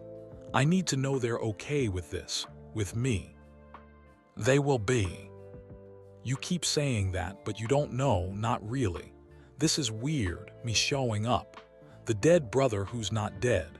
The disabled brother who needs accommodations. The brother who might mess up their family dynamic. It's a lot. It is a lot, Elon agreed. But family handles a lot, that's the job. Nevada looked uncertain, scared, but also hopeful. When? He asked. When do I meet them? Soon. I need to call Justine first. Your mother. She deserves to know before anyone else. Nevada's expression changed, became softer, vulnerable. What's she like? He asked. Really like, not the public stuff, the real her. Elon thought about Justine, his first wife. The woman he'd loved and hurt and divorced. The woman who'd lost their son and never fully recovered. She's strong, Elon said. Stronger than me in a lot of ways. She feels things deeply, loves deeply. When we lost you, when we thought we lost you, it broke her. But she put herself back together, became a writer, a good one. Raised our other sons when I was too busy. Does she hate you? No, we're past that. We're friends now, distant friends, but friends. Will she want to see me? Yes, absolutely yes. You were her first baby. She never stopped loving you. Nevada absorbed this. I don't remember her. I don't remember anything before I was about 5. The brain damage, some memories just never formed. That's okay. You can make new memories. Will she be disappointed that I don't remember her? No, she'll just be glad you're alive. Nevada nodded, still scared, still uncertain, but willing to try. They spent the rest of the day going through notebooks. Elon asked questions. Nevada explained his thinking. Hours passed. They forgot about lunch, forgot about therapy, just talked, just connected over engineering and ideas and the future. Late afternoon, Dr. Chen knocked on the door. Nevada, you missed physical therapy, she said, not angry, just concerned. Sorry, we were working. Working on what? Nevada and Elon looked at each other, smiled. The future, Nevada said. Dr. Chen looked between them, saw something in their expressions, something new, something hopeful. Okay, she said, but don't skip therapy tomorrow. Your muscles need the work. After she left, Nevada turned to Elon. So when do you call my mom? He asked. Elon pulled out his phone, looked at Justine's contact. His thumb hovered over the call button. Now, he said, I'll call her now. Should I be here when you tell her? Do you want to be? Nevada thought about it. Yeah, I think I do. Okay then, you're here. Elon pressed call. The phone rang once, twice, 3 times. Justine answered. Elon, is everything okay? You never call. Justine, Elon interrupted. His voice shook. I need to tell you something. You need to sit down. A pause. You're scaring me. What's wrong? Elon looked at Nevada. His son, their son, alive and sitting right here. Nothing's wrong, Elon said. Everything's Justine. Nevada is alive. Silence on the other end. What? Justine's voice was barely a whisper. Our son, he's alive, he survived, I'm with him right now. More silence. Then a sound Elon hadn't heard in years. Justine sobbing. The sobbing came through the phone, deep, broken sounds. 22 years of grief pouring out in seconds. Nevada's eyes went wide. He'd never heard his mother's voice before. And now the first sound was crying. Justine, Elon said gently. Justine, breathe, please breathe. How? The word came out choked. How is that possible? We saw him. We held him, the doctors said. I know what they said. They were wrong. Or not wrong exactly. It's complicated. Complicated? Her voice rose, angry now. Our baby died, Elon. We buried him. I mourned him for 22 years. How is that complicated? There was an experimental treatment in Reno. They transferred him. The treatment worked, but nobody told us. Nobody found us. More sobbing, then silence. Elon could hear her breathing, fast, panicked breaths. Where is he? Justine asked. Where is our son? Nevada, a facility outside Reno. I'm with him now. Is he? Her voice broke. Is he okay? Is he healthy? Elon looked at Nevada. Their eyes met. Nevada nodded slightly. He's alive, Elon said carefully. He's here. He wants to talk to you. He's there right now. Yes, I'm putting you on speaker. Elon pressed the button, held the phone between them. Justine, Elon said, Nevada is here. He can hear you. Silence, long, heavy silence. Then Justine's voice, small and scared. Nevada, baby. Nevada swallowed hard. His hands gripped his wheelchair. Hi, he said. His voice came out rough. Hi, Mom. The word mom broke something in Justine. She made a sound, half sob, half gasp. Your voice, she whispered. You have a voice. You can talk. Yeah, I can talk. How old are you now? 22, almost 23. 22. Justine repeated it like a prayer. My baby is 22 years old.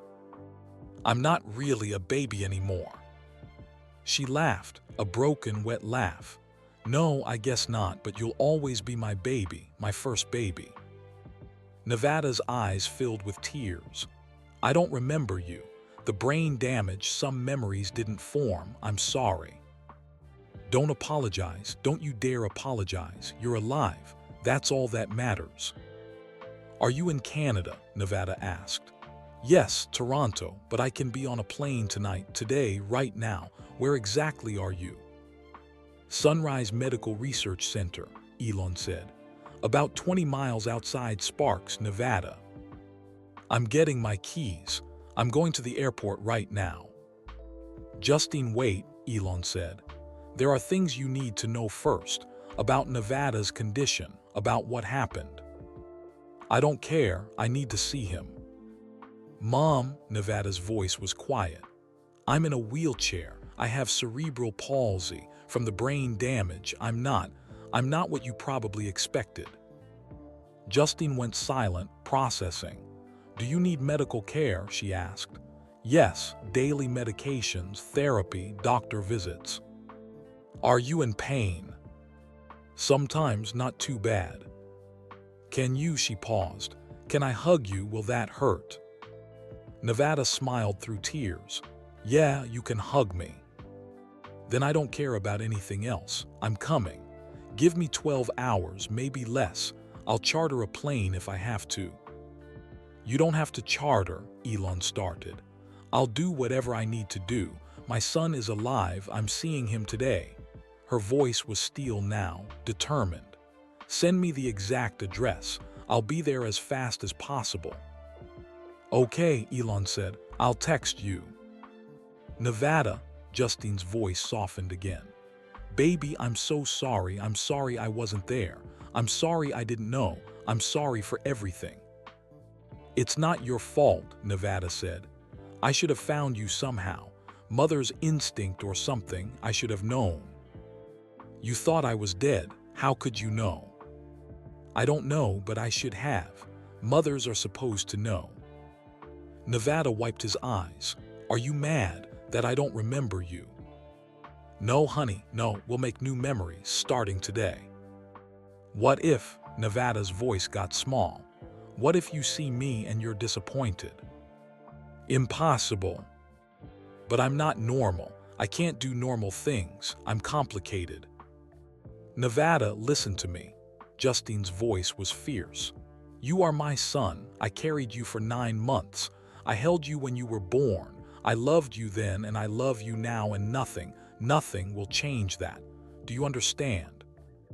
Nevada couldn't speak, just nodded, then remembered she couldn't see him. Yes, he whispered, I understand. Good, now let me get to the airport. Elon, text me everything.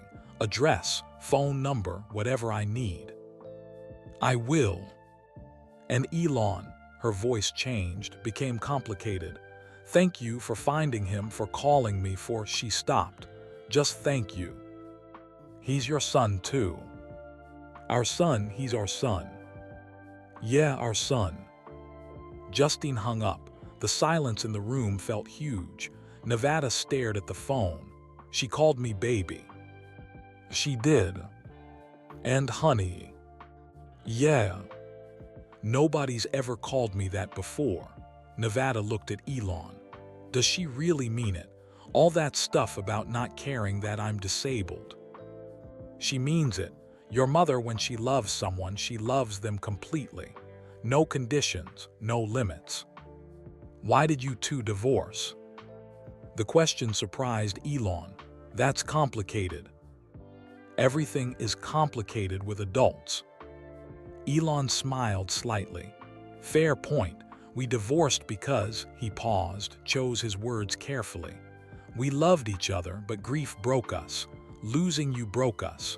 We couldn't help each other heal because we were both too broken, so we fell apart. Because of me. No, because of grief. Because of being young and stupid and not knowing how to handle tragedy. Do you still love her? Not the way I did, but I care about her, want her to be happy. That's a kind of love, I guess. Nevada absorbed this. I have 5 half-brothers and 2 half-sisters from your other relationships. Yes, that's a lot of family. It is. What if they don't like me? Elon moved closer, put his hand on Nevada's shoulder. I'm going to tell you something my mother told me once. Family isn't just who you're born to, it's who shows up, who stays, who chooses to be there. Did your family show up for you? Sometimes, not always, my father, Elon stopped. Some things were too complicated to explain.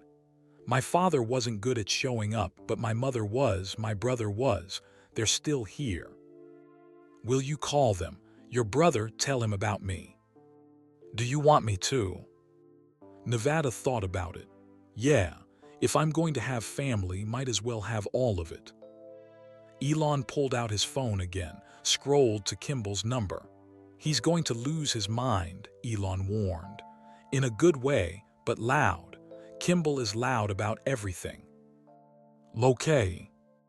Elon called. Kimball answered on the first ring. "Finally, I've been calling you for 3 days. Where have you been?" Marcus said family emergency but wouldn't explain. "Is everything okay? Are the kids okay?" "Everyone's fine, better than fine, but I need to tell you something. You're freaking me out. Remember Nevada?" A pause. "Your first son who died." "He didn't die." Silence. "Kimball, you there?" "What do you mean he didn't die?" "I mean he's alive. Experimental treatment. Long story, but he's alive and I'm with him right now." More silence. Then, "This is a joke. This is one of your weird jokes." "Not a joke, he's here. Nevada, say something." Nevada leaned toward the phone. Hi, Uncle Kimball." A sound came through the phone. Not quite a laugh, not quite a cry. "Holy," Kimball stopped himself. "You're real, you're actually real." "Pretty sure I'm real. I have another nephew. I have another Elon. This is insane." "I know." "How, where, when? I need details." "Later. Right now, I need you to do something for me." "Anything, name it." "Call the boys, Griffin, Vivian, the triplets. Tell them about Nevada. Tell them their oldest brother is alive. And tell them," Elon looked at Nevada, "tell them he wants to meet them. They're going to flip out." "I know." "Griffin and Vivian are in LA. The triplets are at school. This is going to take some coordination. Can you handle it?" "Are you kidding? I'm booking flights right now. We'll all be there by tomorrow." "Where exactly is there?" Elon gave him the address. "Nevada outside Reno," Kimball said. Wait, is that where?" "Yeah, that's where it happened, where he almost died, where he survived instead." Kimball went quiet. "This is a lot, brother." "I know. But it's good, it's really good. I'm happy for you, for both of you." "Thanks." "Can I talk to him? To Nevada?" Elon looked at Nevada. Nevada nodded. "Go ahead," Elon said. "Nevada, hi, I'm your Uncle Kimball. I'm also your dad's better-looking brother." Nevada laughed, actually laughed. "Nice to meet you. I met you once, when you were tiny, like really tiny. You grabbed my finger and held on tight."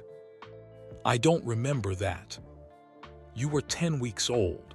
Nobody remembers being 10 weeks old, but I remember. You had these eyes, same as your dad's, looking right at me like you were figuring something out." "I still do that, the figuring things out part." "Good, we need more thinkers in this family. Your dad thinks too much about rockets.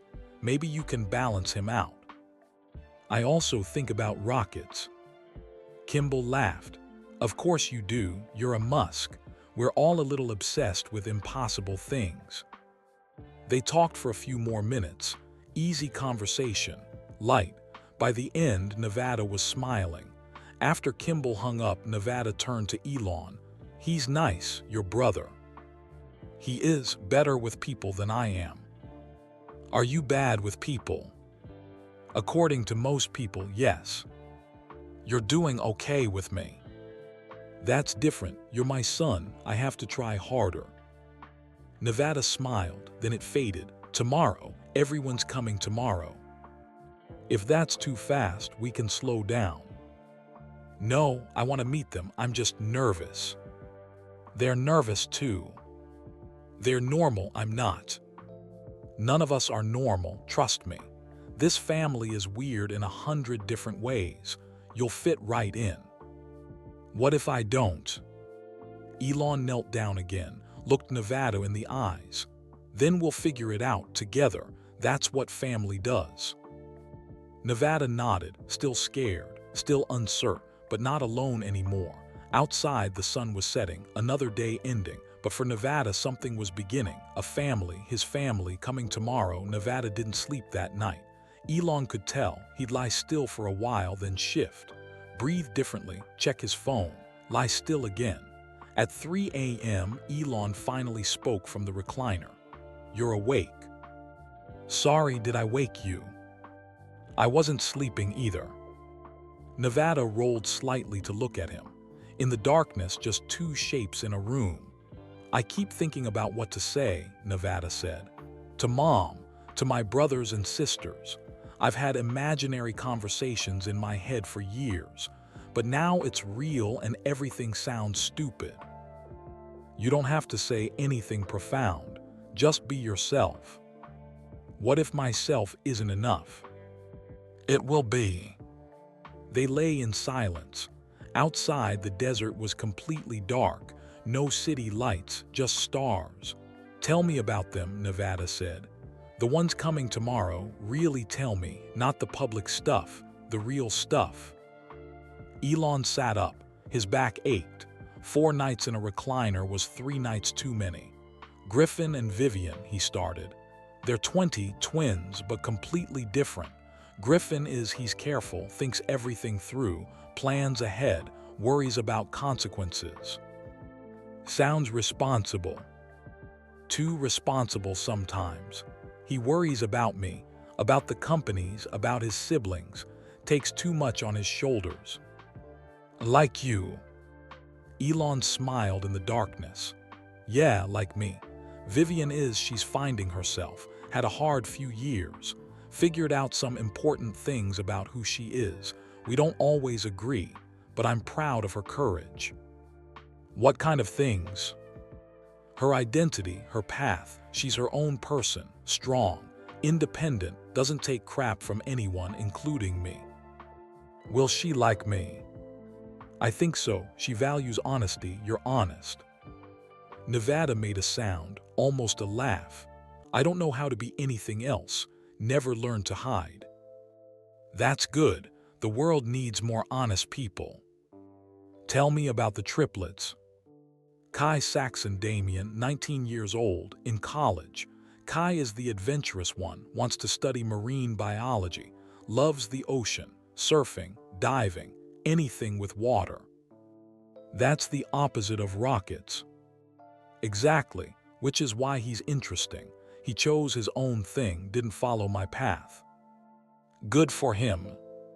Saxon is music, lives for it. Plays guitar, piano, drums, not professionally good but passionate. He feels things deeply, sometimes too deeply. What does that mean? Means the world affects him. Other people's pain affects him. He wants to fix everything. Can't always do it, gets frustrated. I understand that. Elon looked at Nevada's silhouette. Yeah, I think you would. And Damien, the philosopher, reads Kant and Nietzsche and asks questions like, what is consciousness, at breakfast, makes everyone's brain hurt, but in a good way. I like questions. Then you'll like Damien. Nevada was quiet for a moment. And the little ones, X and Y. X is 5, brilliant, scary brilliant, but he's still 5. Likes juice boxes and dinosaurs, cries when he's tired. Normal kid stuff mixed with abnormal intelligence. Does he know about me? Not yet, too young to understand, but he will soon. And why? 3 Exad Dark Cider Rail, we call her Why She's. Elon's voice softened. She's pure joy, everything makes her happy. She laughs at clouds, at birds, at nothing. Just laughs because being alive is funny. She sounds perfect. She is, for now. Give her a few years and she'll probably be as complicated as the rest of us." Nevada laughed quietly, then stopped. "What if they're disappointed?" he asked. "When they see me, what if they expected, I don't know, something different?" "Different how?" "Someone who can play with them, go places with them, do normal brother things." "Nevada, I can't throw a football, can't go hiking, can't even go to a regular restaurant without calling ahead about accessibility. I'm the brother who makes everything complicated." Elon got out of the recliner, moved to sit on the edge of Nevada's bed. "You know what you can do," he said. "What?" "You can talk about ideas, share interests, listen, care, all the important brother stuff. The rest is just details." "Easy for you to say. You're not the one in the wheelchair." "You're right, I'm not. And I can't pretend to understand what that's like, but I know my other kids. I know what matters to them, and it's not whether you can throw a football." Nevada wanted to believe him. Elon could tell, but 22 years of feeling less than didn't disappear in one conversation. "Try to sleep," Elon said. "Big day tomorrow." "Can't sleep." "Try anyway." Nevada closed his eyes. Elon sat there until Nevada's breathing evened out, finally asleep. Elon went back to the recliner, checked his phone. Messages from Kimball. "Flights booked. Griffin and Vivian arrive 10 a.m., triplets at noon." Another message. "Justine landed in Vegas, driving up now, ETA 6 a.m." Elon looked at the time. 3:47 a.m. Justine would be here in 2 hours. He hadn't seen her in person in almost a year. Their last conversation had been about Griffin's college plans, polite, distant, co-parent business. This would be different. This would be their son, their supposedly dead son, alive. Elon closed his eyes, didn't sleep, just waited. Dawn came slowly, gray light creeping across the desert. At 5:53 a.m., headlights appeared in the parking lot. Elon stood. Walked to the window, watched a rental car park.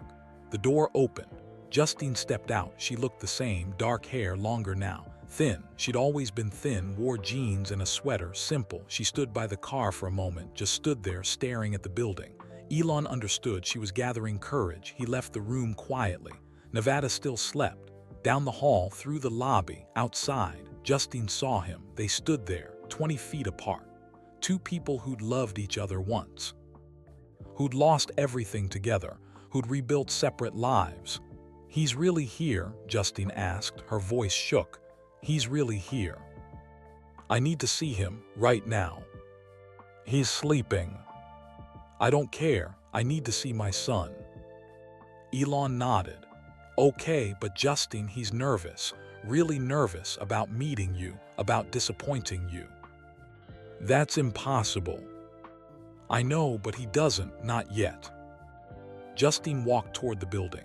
Elon followed. They didn't talk. What was there to say? They reached room 7. Elon opened the door quietly. Nevada was awake, sitting up in bed. He must have heard voices. He looked at the doorway, saw Justine. They stared at each other. Justine's hand went to her mouth. She made a sound, a small, broken sound. "You have his eyes," she whispered. "Elon's eyes, but your nose, that's my nose, and your mouth, that's mine too." Nevada couldn't speak, just stared at the woman in the doorway. Justine moved forward slowly, like approaching something fragile. "Can I?" Her voice broke. "Can I come closer?" Nevada nodded. She crossed the room, knelt beside his bed, reached out with shaking hands, touched his face, just touched it, like confirming he was real. "My baby," she whispered. "My baby boy." Nevada's face crumpled. Tears ran down his cheeks. "I'm sorry," he said. "I'm sorry I don't remember you." "SHHH, don't apologize, never apologize." "I wanted to remember, I tried, but there's nothing before I was 5. Then we start from here, from now." Justine pulled him into a hug, careful, gentle, but firm. Nevada stiffened for a moment, then melted into it, sobbed into her shoulder like the child he'd never gotten to be. Elon backed toward the door, gave them privacy. This moment belonged to them. He stood in the hallway, listened to his son cry, his ex-wife cry, 22 years of grief pouring out. Dr. Chen appeared beside him. "They need time," she said quietly. "I know." "The others arrive soon." "Yes, a few hours." "Big day. Very big day." They stood in silence. Inside the room, the crying gradually stopped. Voices now, quiet conversation. At 10:15 a.m., more cars arrived. Kimball's SUV. 2 figures got out, Griffin and Vivian. Elon went outside to meet them. Griffin looked just like Elon at 20, tall, dark hair, serious expression. He saw Elon and his face flooded with relief. "Dad, are you okay? What's going on?" Uncle Kimball said. He stopped. "Is it true?" Vivian stood slightly behind him. Purple hair now, black clothes, guarded expression. She and Elon had been distant lately. Arguments about choices, about respect, about freedom. But today she looked at him with something like concern. "It's true," Elon said. "Nevada is alive, he's inside, your mother's with him." Griffin's legs seemed to give out. He sat down hard on the curb. "How?" he asked. Elon explained quickly, the basics, experimental treatment, miscommunication, years of missed connections. Vivian listened. Her face showed nothing, but her hands clenched and unclenched. "So we have an older brother," she said flatly, "who's been alive this whole time, and nobody knew." "Yes. That's messed up." "It is." "Is he?" Griffin looked up. "Is he okay, healthy?" "He has cerebral palsy, uses a wheelchair, but yes, he's okay." Griffin processed this. "Does he want to meet us?" "Very much, but he's scared." "Scared of what?" "Of you being disappointed, of not being what you expect." Vivian made a sound, almost a laugh. "We're not exactly normal either. Has he met this family?" "Not yet, you're first." "Lucky us." But Vivian said it gently, not mean. Kimball pulled up in another car. The triplets piled out. Kai, Saxon, Damien, loud, talking over each other. "Where is he? Is it real? What's he like? Does he know about us?" Elon held up a hand, one question at a time. But they weren't listening. They were already moving toward the building. Eager, excited, no fear, just curiosity. Griffin and Vivian followed more slowly. Inside, Justine emerged from room 7. Her eyes were red, but she was smiling. "He's ready," she said. "He wants to meet his siblings." The triplets rushed forward. Justine stopped them. "Gently, he's nervous. Don't overwhelm him." They nodded, tried to look calm, failed completely. One by one, they entered room 7. Nevada sat in his wheelchair, freshly dressed, hair combed, trying to look composed, but his hands shook. The triplets stared, at the wheelchair, at Nevada's face, at their oldest brother who shouldn't exist. Kai spoke first. "You look like Dad, but younger and less stressed."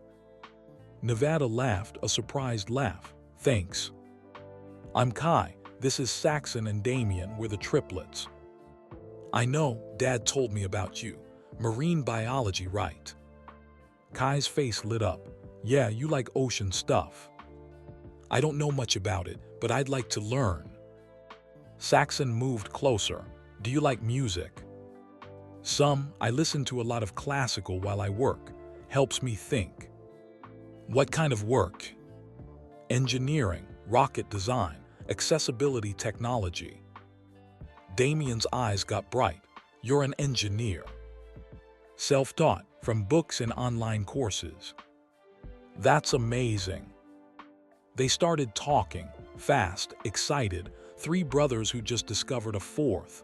Griffin and Vivian hung back, watching. Finally, Griffin stepped forward.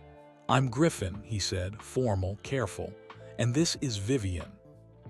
Nevada looked at them, the twins, the ones closest to his age. "Hi," he said. "I'm well, you know who I am." "Yeah," Griffin's voice was tight, controlled. "We thought you were dead." I know, I'm sorry. Don't apologize. You didn't do anything wrong. They stood in awkward silence. Then Vivian spoke. This is weird, she said. Everyone looked at her. What? She shrugged. It is weird. Dead brother suddenly alive. Weird. Everyone pretending it's not weird. Also weird. So let's just admit it's weird and move on. Nevada smiled, a real smile. It is weird. Right, thank you. Vivian moved closer, looked at him directly. So, you're our brother. Apparently. Cool, I always wanted an older brother. Now I have one. I thought you already had Griffin. Griffin's my twin. Doesn't count. Older brother is different, gets to be protective and annoying. I can't really be protective from a wheelchair. Who says you can be emotionally protective? Yell at anyone who's mean to me. Give advice. The good brother stuff. Nevada's smile got bigger. I can do that. Good. Vivian sat on his bed, casual, like they'd known each other for years. Now tell me everything. What's it like being dead for 22 years? Do you have superpowers now? Nevada laughed, actually laughed, and just like that the awkwardness broke. The triplets pulled up chairs. Griffin sat on the floor. Vivian stayed on the bed. They talked about everything, about nothing, about Nevada's life. Their lives shared interests, differences. Elon and Justine stood in the doorway, watching their children, all 6 of them, together. They're okay, Justine said quietly. Look at them. They're actually okay. Yeah, they are. But Elon noticed something. Griffin's smile didn't quite reach his eyes, and Vivian kept glancing at Elon, checking his reactions. Not everyone was okay, not yet, but it was a start. The room was too small for 7 people. Nevada's notebooks got moved to make space. The triplets sat on the floor. Griffin took the desk chair. Vivian stayed on the bed, leaning against the wall. Justine and Elon stood by the door, watching. Saxon was showing Nevada something on his phone, a song he'd written. It's not finished, Saxon said, but the melody's there, listen. Acoustic guitar, simple chords, Saxon's voice rough but earnest, a song about being lost, about finding home. Nevada listened, really listened. When it ended, he nodded. The bridge needs work, he said, but the chorus is strong, good hook. Saxon beamed. You know music theory. A little, taught myself basic composition. Math and music are connected.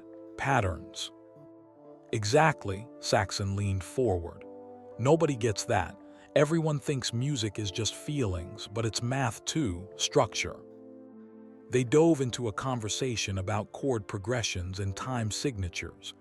Damien joined in, talking about how philosophy and music both asked questions without easy answers. Kai had pulled up pictures of octopuses on his phone. This one, he said, showing Nevada, can change color in milliseconds, mimics other sea creatures, solves puzzles. Some scientists think they're as smart as dogs. I read about that, Nevada said. There's a theory about distributed intelligence. Their neurons are spread throughout their arms, not just their brain. Each arm thinks independently. Yes, that's exactly it. Kai's eyes lit up. What if we designed robots like that? Instead of one central processor, multiple processing units working together. That's actually how some AI systems work. Neural networks. Each node processes information, then shares it. Distributed intelligence. They started sketching on a piece of paper. Robot designs, octopus-inspired, 8 arms, each semi-independent. Griffin watched all this quietly. His face was controlled, neutral, but Elon knew that face. Griffin was thinking, processing, not sure what to feel. Vivian noticed too. She nudged Griffin's foot with hers. You okay? She asked quietly. Fine. You're doing the face. What face? The I'm fine, but I'm actually not fine face. You've been doing it since we got here. Griffin glanced at their father. Elon pretended not to hear. Can we talk? Griffin said to Vivian. Outside. Sure. They stood. Nevada looked up. You're leaving? He asked, trying to sound casual, failing. Just for a minute, Griffin said. We'll be back. They left. Elon waited 10 seconds, then followed. In the hallway, Griffin and Vivian stood by a window, talking in low voices. Not fair to him, Vivian was saying. This isn't Nevada's fault. I know it's not his fault. Then why are you being weird? I'm not being weird. Yes, you are. You're being all controlled and distant. That's your weird. Griffin sighed, ran his hand through his hair, looked out the window at the desert. Do you remember when we were 8? He asked. Mom sat us down and told us about Nevada, about the baby brother who died before we were born. Yeah, I remember. She cried the whole time, and Dad just looked empty, like talking about it hurt too much, so we never brought it up again.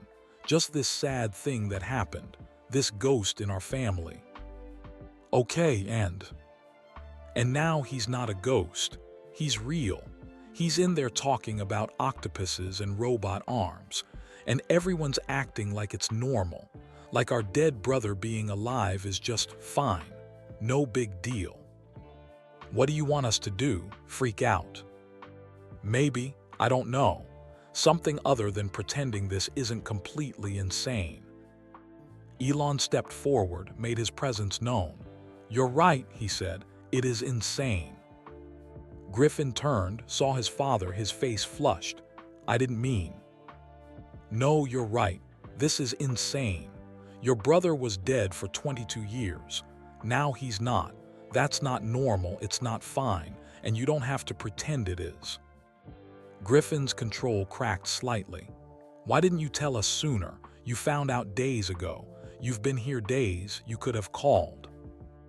I needed time to understand, to make sure it was real.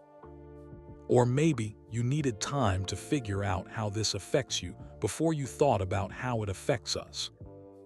The words hit hard, true in a way Elon didn't want to admit. Maybe, Elon said quietly, maybe that's part of it. Vivian looked between them. Griffin, come on, that's not fair. Isn't it? Griffin's voice rose. Dad does this. Gets obsessed with something, a company, a project, now Nevada, and everyone else has to just adjust, deal with it, fit into whatever new reality he's created. That's not what this is, Elon said. Really, because that's what it feels like. You found Nevada and immediately decided he's coming to live with us. Working at SpaceX, becoming part of the family. Did you ask us? Did you think about how this changes everything? He is family.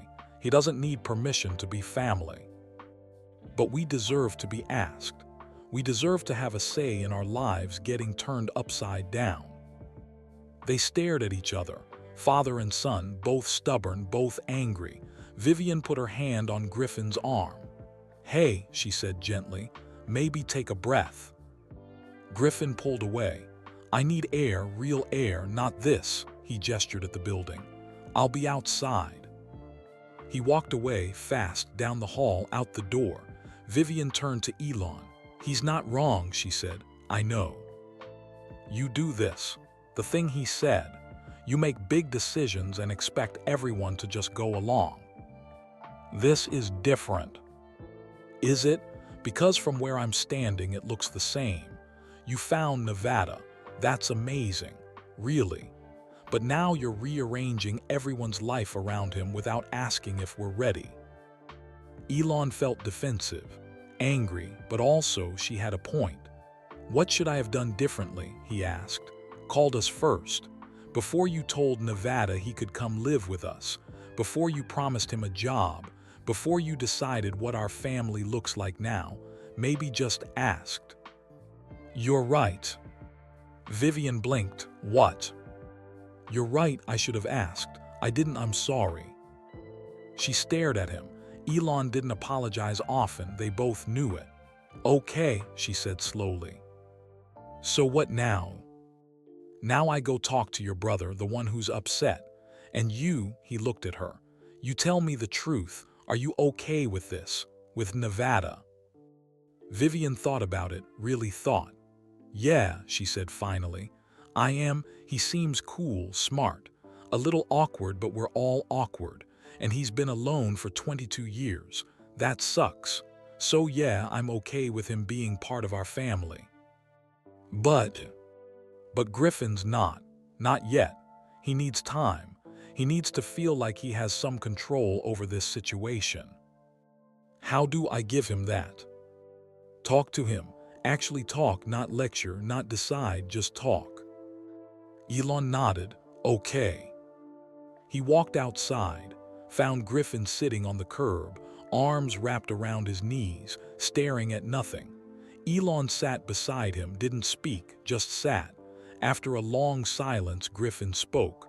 I wanted to like him. But you don't. I don't know, maybe I do. He's actually cool, smart, interesting, everything you said he was. So what's the problem? Griffin picked up a rock, threw it, watched it disappear into the scrub brush. Do you remember when I was 12? Griffin asked. I built that robot for the science fair. The one that sorted colors.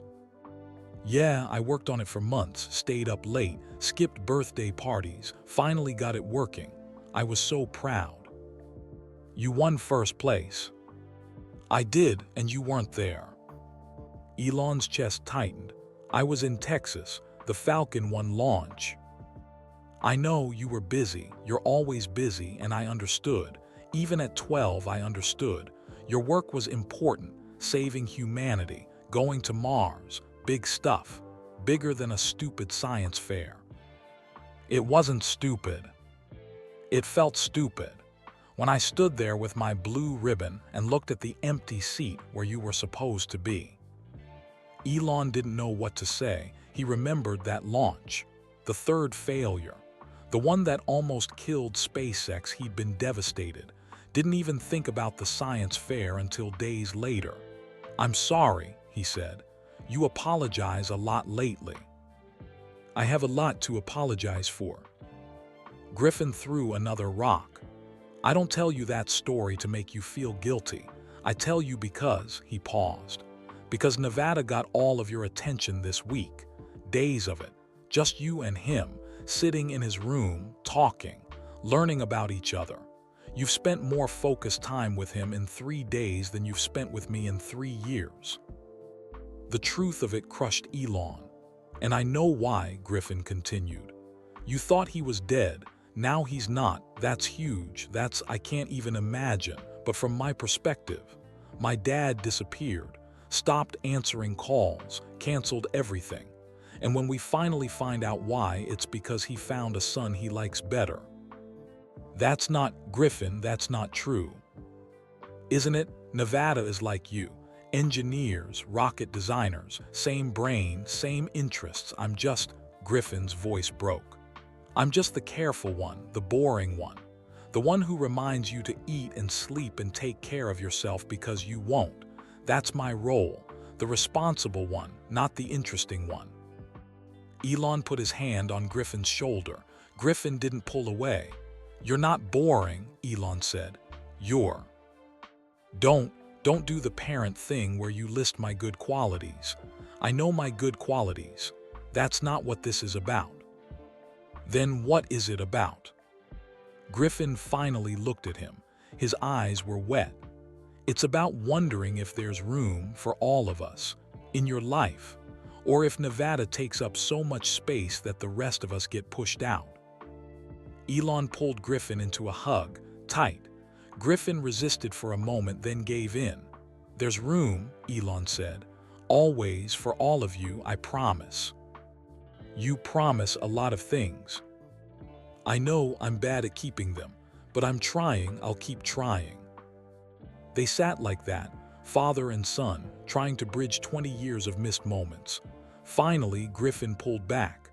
I'll give him a chance, he said. Nevada, I'll try, but you have to try too, with all of us, not just him. I will. And Dad, the next time you make a big family decision, maybe call a family meeting first. A deal. They stood, walked back inside, back to room 7. Nevada was showing the triplets something in his notebook. His face was animated, happy. Then he saw Griffin and Elon. His expression changed, worried. "Everything okay?" he asked. Griffin walked over, sat back in the desk chair. "Yeah," he said, "everything's okay." "You sure?" You looked upset. It's complicated, but we're good." Nevada studied him. "This is weird for you, me being here." "Little bit." "I get it. Dead brother comes back, messes everything up." "You're not messing anything up." "Feels like I am." Griffin was quiet for a moment. Then he said, "Can I see your notebooks?" Nevada blinked. "What?" "Your engineering notebooks. Dad said you design rockets. Can I see?" Nevada hesitated, then pulled one out, handed it over. Griffin flipped through pages, stopped on a propulsion design. "This is really good," he said, surprised. "Thanks." "Like professionally good. Have you shown this to anyone besides Dad?" "No, who would I show it to?" Griffin looked at the drawing, the calculations, the careful notations. "You should publish," he said. "Write a paper, get it peer-reviewed. This deserves to be seen." Nevada's face flushed. "I don't have credentials. Nobody would take me seriously." "They will if I help you." Griffin looked up. "I'm studying aerospace engineering at Stanford. I have access to journals, faculty advisors. Let me connect you with people." "You'd do that?" "Yeah, this is good work. Would be stupid to waste it." Nevada smiled, genuine, grateful. "Thank you," he said quietly. "No problem." Griffin handed back the notebook. "That's what brothers do, right? Help each other." "Is it? I don't really know. Haven't had brothers before." "Well, you have 5 now. Better get used to it." The tension broke. The room felt lighter. Nevada looked around at all of them, his siblings, his family. "Can I ask you something?" he said. "Sure," Kai answered. "What's it like? Growing up with Dad, I read articles, saw interviews, but what's it really like?" The siblings looked at each other, grinned. "Oh man," Saxon said, "where do we even start?" For the next hour they told stories. About Elon falling asleep at dinner, about forgetting birthdays, about brilliant ideas at 2 a.m., about impossible expectations, about moments of unexpected tenderness, about being proud and frustrated and confused all at once. Nevada listened, laughed, asked questions, and slowly, piece by piece, he started to understand what family meant. Not perfect, not easy, but real, and his. 2 weeks later, everything changed.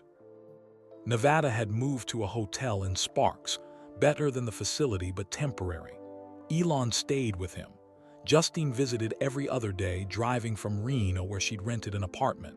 The siblings came on weekends. They were figuring it out, slowly. Griffin had connected Nevada with a Stanford professor. They'd had 2 video calls about propulsion systems. The professor was impressed, wanted to see more work. Vivian had sent Nevada music, playlists, artists he'd never heard of. They texted about songs, about lyrics, about what made something beautiful. The triplets had started a group chat. Musk bros plus one sister. They sent memes, bad jokes, random thoughts at 3 a.m. Nevada participated shyly at first, then more confidently. It wasn't perfect, but it was family. Dr. Chen had started the legal paperwork, transferring guardianship, medical records, complex stuff that would take months. Elon had been planning, quietly, how to bring Nevada into his life, into the companies, into the public eye eventually, but not yet, not until Nevada was ready, except they didn't get that choice. On a Tuesday morning, Elon's phone exploded. Text from Marcus, "We have a problem." Text from Kimball, "Have you seen Twitter?" Text from Justine, "Someone leaked." Elon opened Twitter, or X, whatever it was called now. The top trending topic, Elon's secret son. His stomach dropped. The tweet came from a SpaceX employee. Low level, someone in facilities management. The tweet had a photo, grainy, taken through a window, Nevada in his wheelchair. Elon sitting beside him at the hotel in a private moment. The caption, "Why is Elon Musk spending every day with a disabled guy in Nevada?" Sources say it's his secret son who supposedly died 22 years ago. WTF is going on? 20,000 retweets, 50,000 likes, growing by the second. The replies were chaos. This is fake news, conspiracy theory. If true, this is insane. Why would he hide this? That poor kid, Elon, explain yourself. More photos appeared, different sources. Nevada leaving the medical facility, Justine entering the hotel, the siblings arriving for a visit. Someone had been watching, documenting, waiting for the right moment to leak. Elon's phone rang. Marcus, "Sir, we need to get ahead of this. Now." How bad is it? Every news outlet is calling. CNN, Fox, BBC, everyone. Social media is losing its mind. We need a statement today. "Let me talk to Nevada first." "Sir." "I said let me talk to Nevada first." Elon hung up, walked from his hotel room to Nevada's, knocked, "Come in." Nevada sat at the desk, laptop open, his face was pale. "You've seen," Elon said, not a question. "Yeah, I've seen."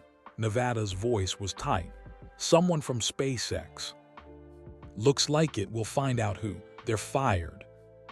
"That doesn't help. Everyone knows now." Nevada gestured at his screen. "Look at this. Look at what they're saying." Elon looked. The comments were brutal. Elon abandoned his disabled son. He only cares now because he got caught. This is disgusting. Poor kid probably hates him. Rich people are the worst. But others said, "Give him a chance to explain. We don't know the full story. Maybe there's a good reason. This is a private family matter." Nevada's hands shook. "They think you abandoned me. They think you're a terrible person." "I don't care what they think." "I do. These are your companies, your reputation. This could hurt." "I don't care," Elon repeated firmly. "The only thing I care about is you.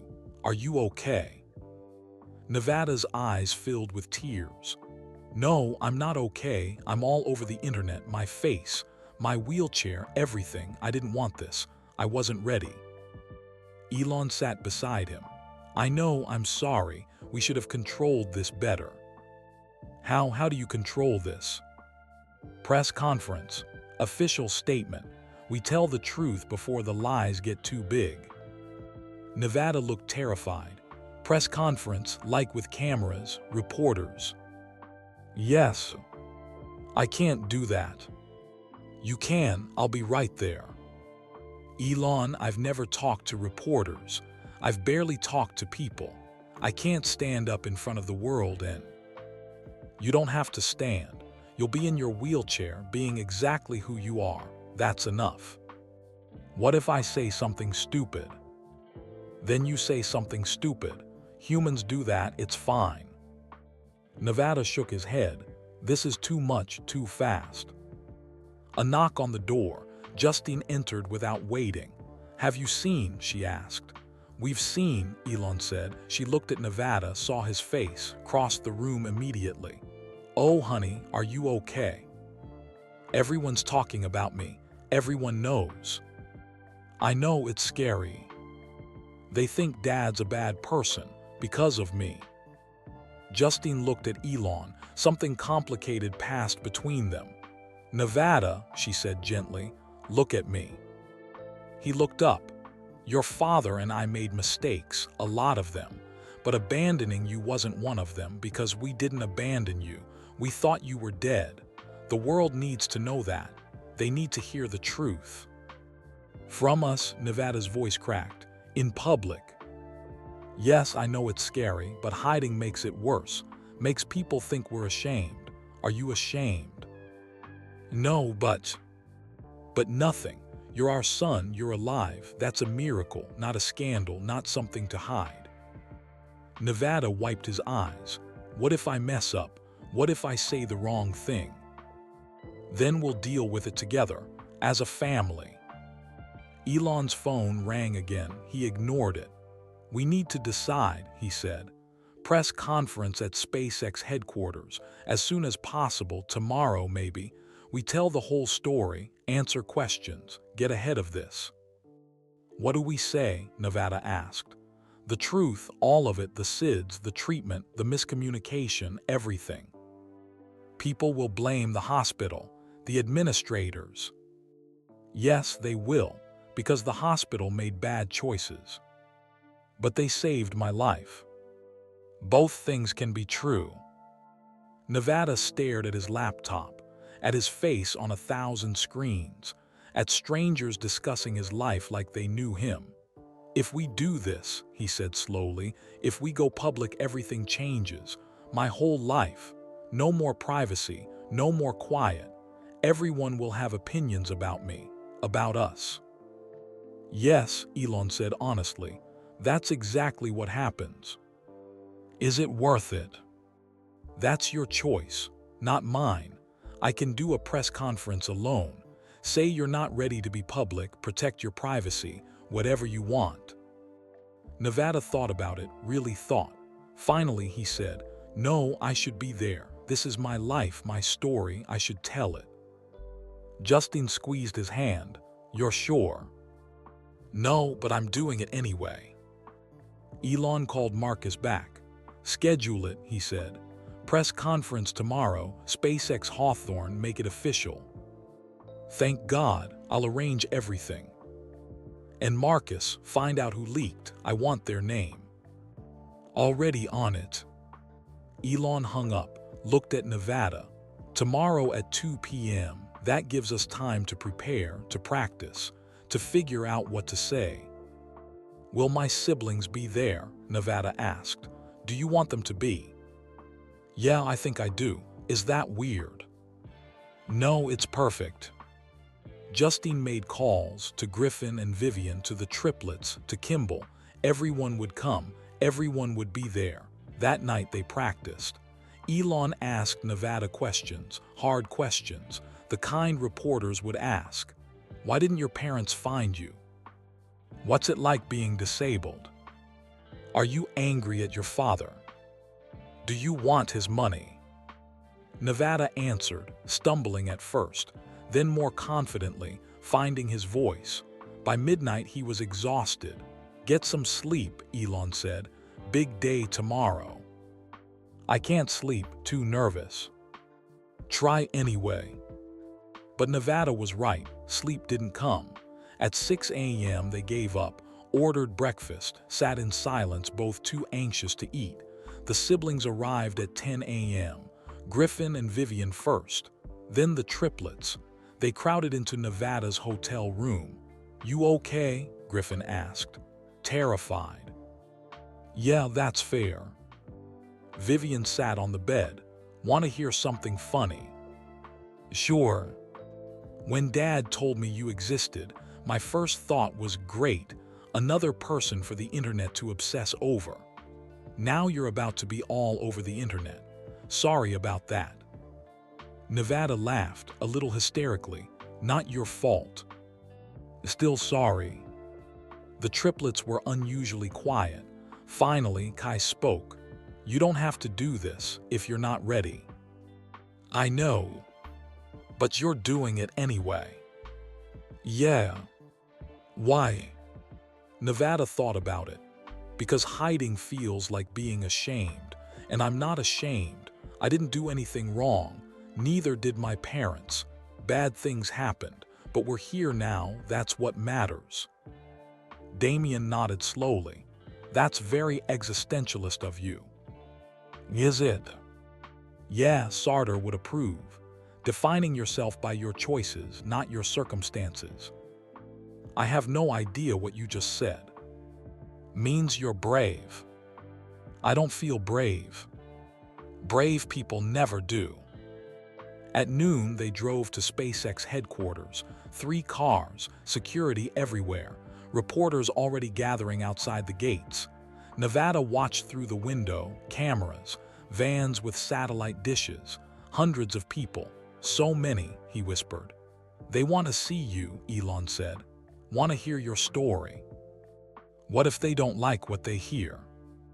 Some won't, that's okay. You can't make everyone happy. I'd settle for not making everyone angry. They pulled into the secured parking, avoided the reporters, went through a back entrance. Inside, SpaceX employees lined the hallways, watching, curious. Some smiled, some looked concerned. They reached a conference room. Dr. Chen was there, flown in to provide medical context if needed. Marcus briefed them. 200 reporters, maybe more, major networks, print media, online outlets. Everyone will make opening statements, then take questions, 30 minutes max. 30 minutes, Nevada looked panicked. That's... You'll be fine, Marcus said. Answer what you can. Say no comment to anything too personal. We'll end it if things get hostile. Justine stood beside Nevada's wheelchair. We're right here, the whole time. At 1:55 p.m. they moved to the auditorium. Massive room, filled with cameras and reporters and lights. So many lights, a stage, a long table, microphones. Nevada rolled up the accessible ramp, positioned himself at the center, Elon on his right, Justine on his left, the siblings behind them in chairs. The room went quiet. Elon leaned forward. Thank you for coming, he said. His voice was steady, controlled. I'm here to tell you about my son, Nevada Alexander Musk, who was born in 2002, who we thought died at 10 weeks old, who survived against impossible odds, and who we just found 2 weeks ago. Cameras flashed, reporters typed furiously. Elon told the story, the SIDS, the treatment, the miscommunication, the years of separation. When he finished, he turned to Nevada. This is my son. He's 22 years old, he's brilliant, he's kind, and he's been waiting his whole life to have a family. Now he does, and we're grateful, more grateful than words can express. Nevada's hands gripped the table. His knuckles were white. Justine spoke next, about loss, about grief, about the miracle of Nevada being alive. Then it was Nevada's turn. He looked at the cameras, at the reporters, at hundreds of strangers waiting to judge him. He took a breath and he began to speak. Nevada's voice shook at first. He gripped the microphone with both hands to steady them. My name is Nevada Alexander Musk, he said. I'm 22 years old. I was born in May 2002, and for 22 years, I thought my parents didn't want me. The room was completely silent. Every reporter leaned forward. I grew up in a medical facility in Nevada. I have cerebral palsy from brain damage when I was a baby. I use a wheelchair. I need help with a lot of things. And for my whole life, I believed my parents looked at me, at my disability, and decided I was too much work. Too expensive, too complicated. Nevada's voice got stronger, more steady. But that wasn't true. They didn't abandon me. They thought I was dead. They mourned me. They lost me. And nobody told them I survived. That's not their fault. That's a system that failed. Adults who made bad choices, but not my parents. A reporter raised her hand. Marcus nodded. How does it feel? She asked. Finding out your parents didn't abandon you. Nevada thought about it. Like everything I believed was wrong, all those years of anger, of feeling unwanted, it wasn't real, but it felt real. That's the hard part. The feelings don't just disappear because you learn the truth. Are you angry? Another reporter called out. Yes, but not at my parents, at the situation, at the people who could have fixed this and didn't, at the years we lost. But anger doesn't help, so I'm trying to focus on now, on the future. What does that future look like? Someone else asked. Nevada glanced at Elon, then back at the cameras. I want to work, he said. Really work. I've spent years designing things in notebooks, rocket modifications, accessibility technology, medical equipment, ideas that just sat in my room because I didn't have opportunities. Now I do. Now I can actually build things, help people. That's what I want. At SpaceX, a reporter pressed. Maybe, or Neuralink, or somewhere else. I don't know yet, but somewhere I can make a difference. Prove that disability doesn't mean inability. A woman in the front row stood up. Mr. Musk, the elder Mr. Musk, some people are saying this is a publicity stunt, that you're using your son's disability for sympathy. How do you respond? Elon's jaw tightened, but his voice stayed calm. Those people don't know me, don't know my son, and don't know what it's like to lose a child and get them back. I don't need sympathy. I need time with my son. Time we should have had 22 years ago. But the timing is suspicious, the woman continued. SpaceX just had a failed launch. Tesla stock is down. This story shifts attention. Are you suggesting I faked my son's death and resurrection for stock prices? Elon's voice got hard. That's disgusting. I'm suggesting the timing is convenient. Nevada leaned forward. I'm not a publicity stunt, I'm a person. I've been alive for 22 years. The timing isn't convenient. It's just when we finally found each other. That's not strategy, that's luck, or fate, or whatever you want to call it, but it's real. The woman sat down, looked slightly ashamed. Another hand went up. Mrs. Musk, Ms. Wilson, how did you react when you found out Nevada was alive? Justine's eyes got wet, but her voice stayed strong. I collapsed, literally fell down, couldn't breathe, couldn't think. Then I got on a plane, flew through the night to see him, and when I saw his face, she stopped, swallowed hard. When I saw his face, I saw my baby, all grown up, but still mine, still my son. Do you blame anyone? The hospital, the nurses? I blame a system that prioritized legal protection over a child's welfare. I blame administrators who made cowardly choices. But I also thank the nurse who saved his life, Patricia Rodriguez. She made a split-second decision that gave my son 22 more years. That matters. Is she here? Can we talk to her? She died last year, Dr. Chen said from the side. Cancer. She left letters explaining everything. That's how we found the Musk family. A reporter in the back shouted, "What about the other children? Griffin, Vivian, the triplets. How do they feel about this?" Griffin stood up, walked to the microphone.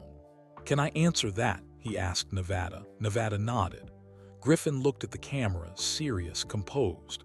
"Finding out you have a dead brother is hard. Finding out that brother is alive is harder because everything you knew was wrong, but hard doesn't mean bad. Nevada is," he paused, chose his words carefully. "Nevada is brilliant, kind, interesting. He's our brother, and we're glad he's here." "But there must be resentment," the reporter pushed. "Your father's attention, resources, time, suddenly divided differently." Griffin's face hardened. "My father has 7 children. He's always divided his attention. This isn't different. And Nevada isn't taking anything from us.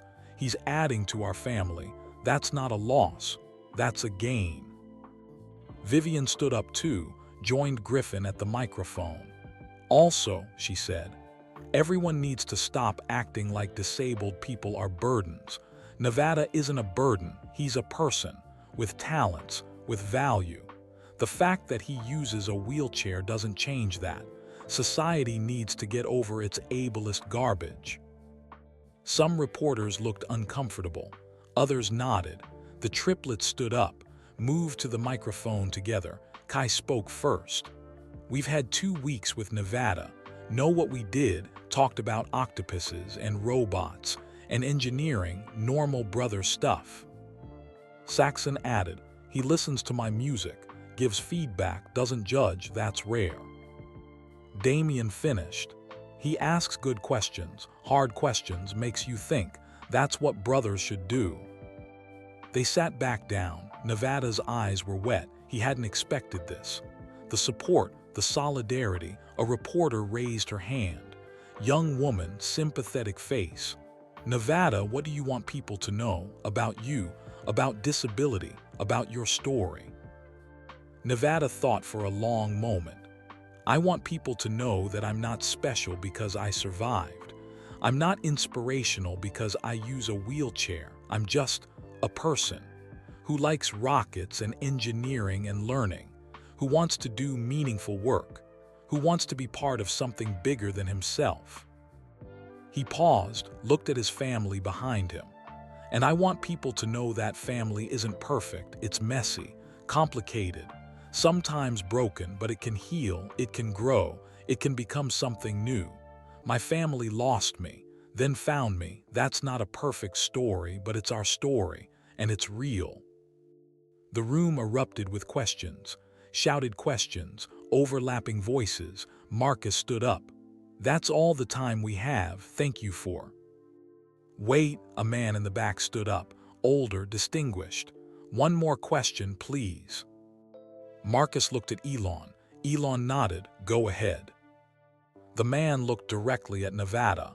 What's your dream? If you could do anything, be anything, what would it be?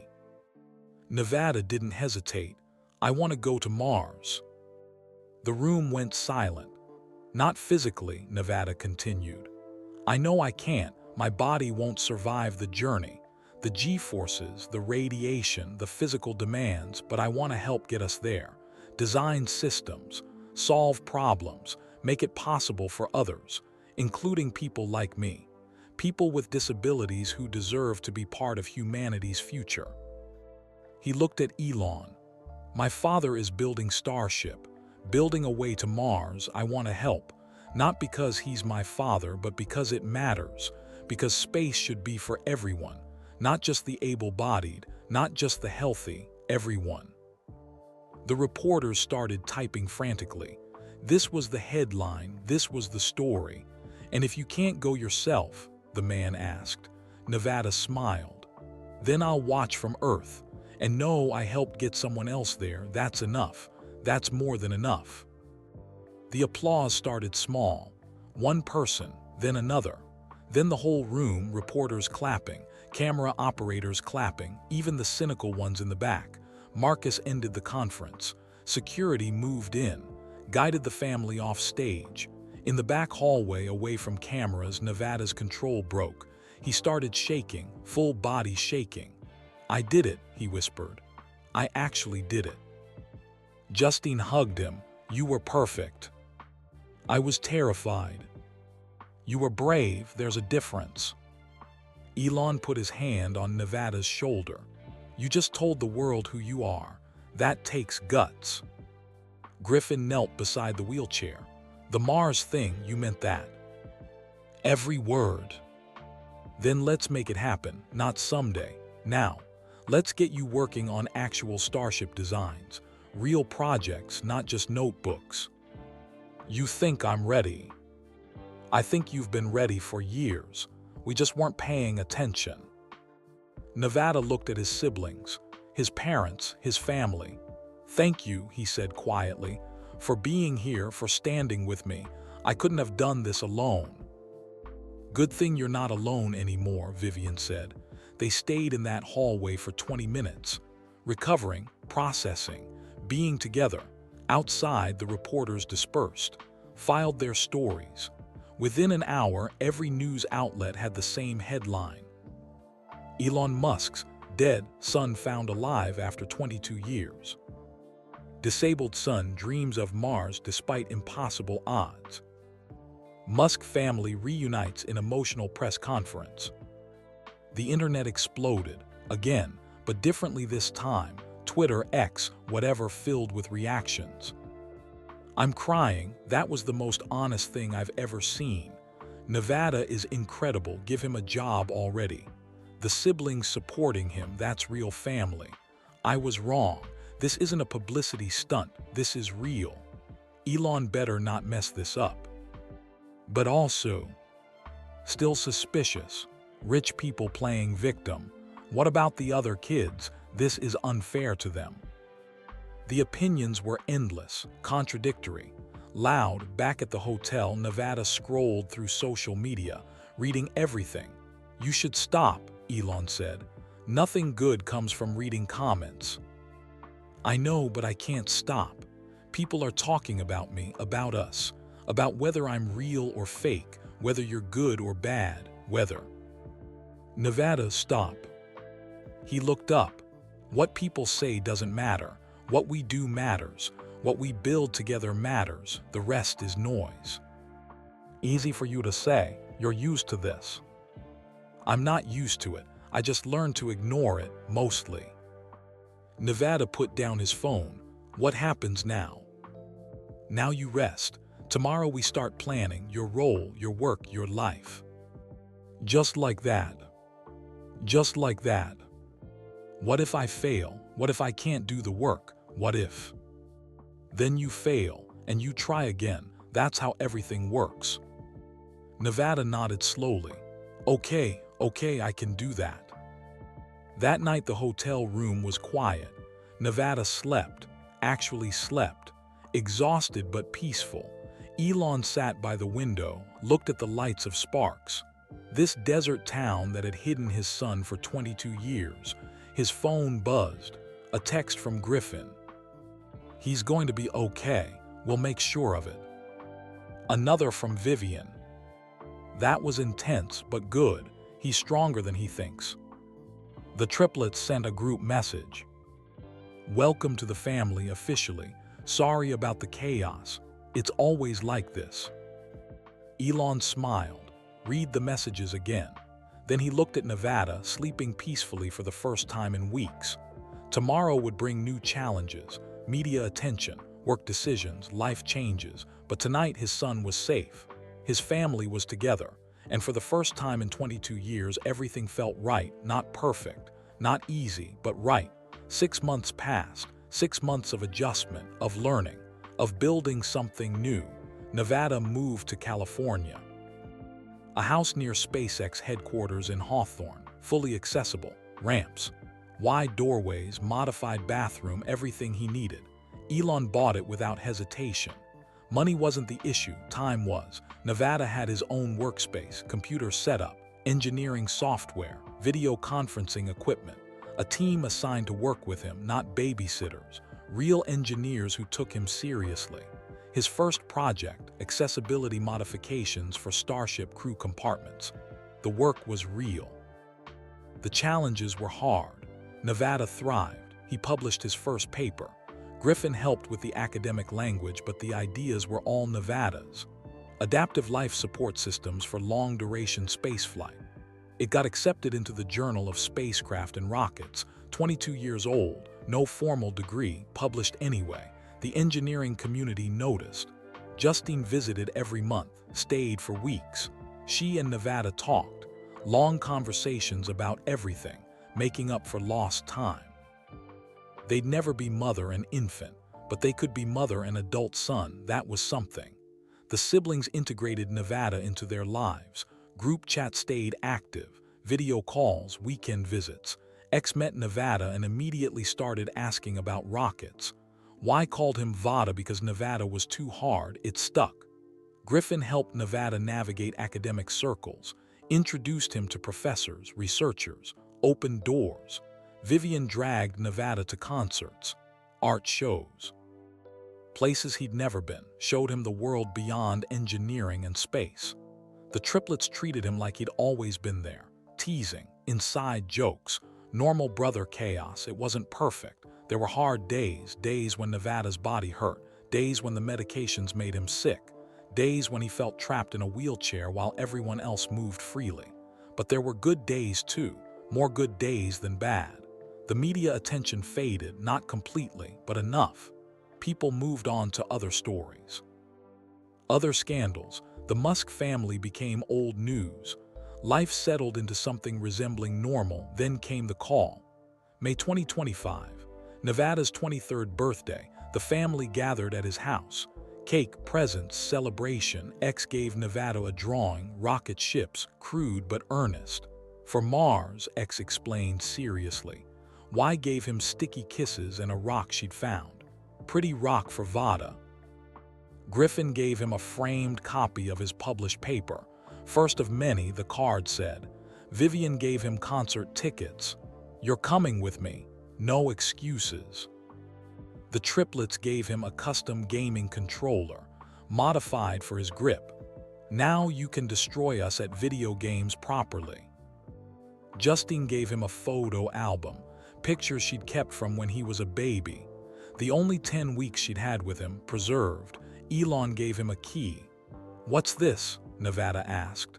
"SpaceX Starbase, Boca Chica, your own office, real office, not remote work, if you want it." Nevada stared at the key. "Texas."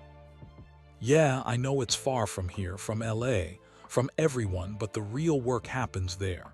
The actual building, testing, launching.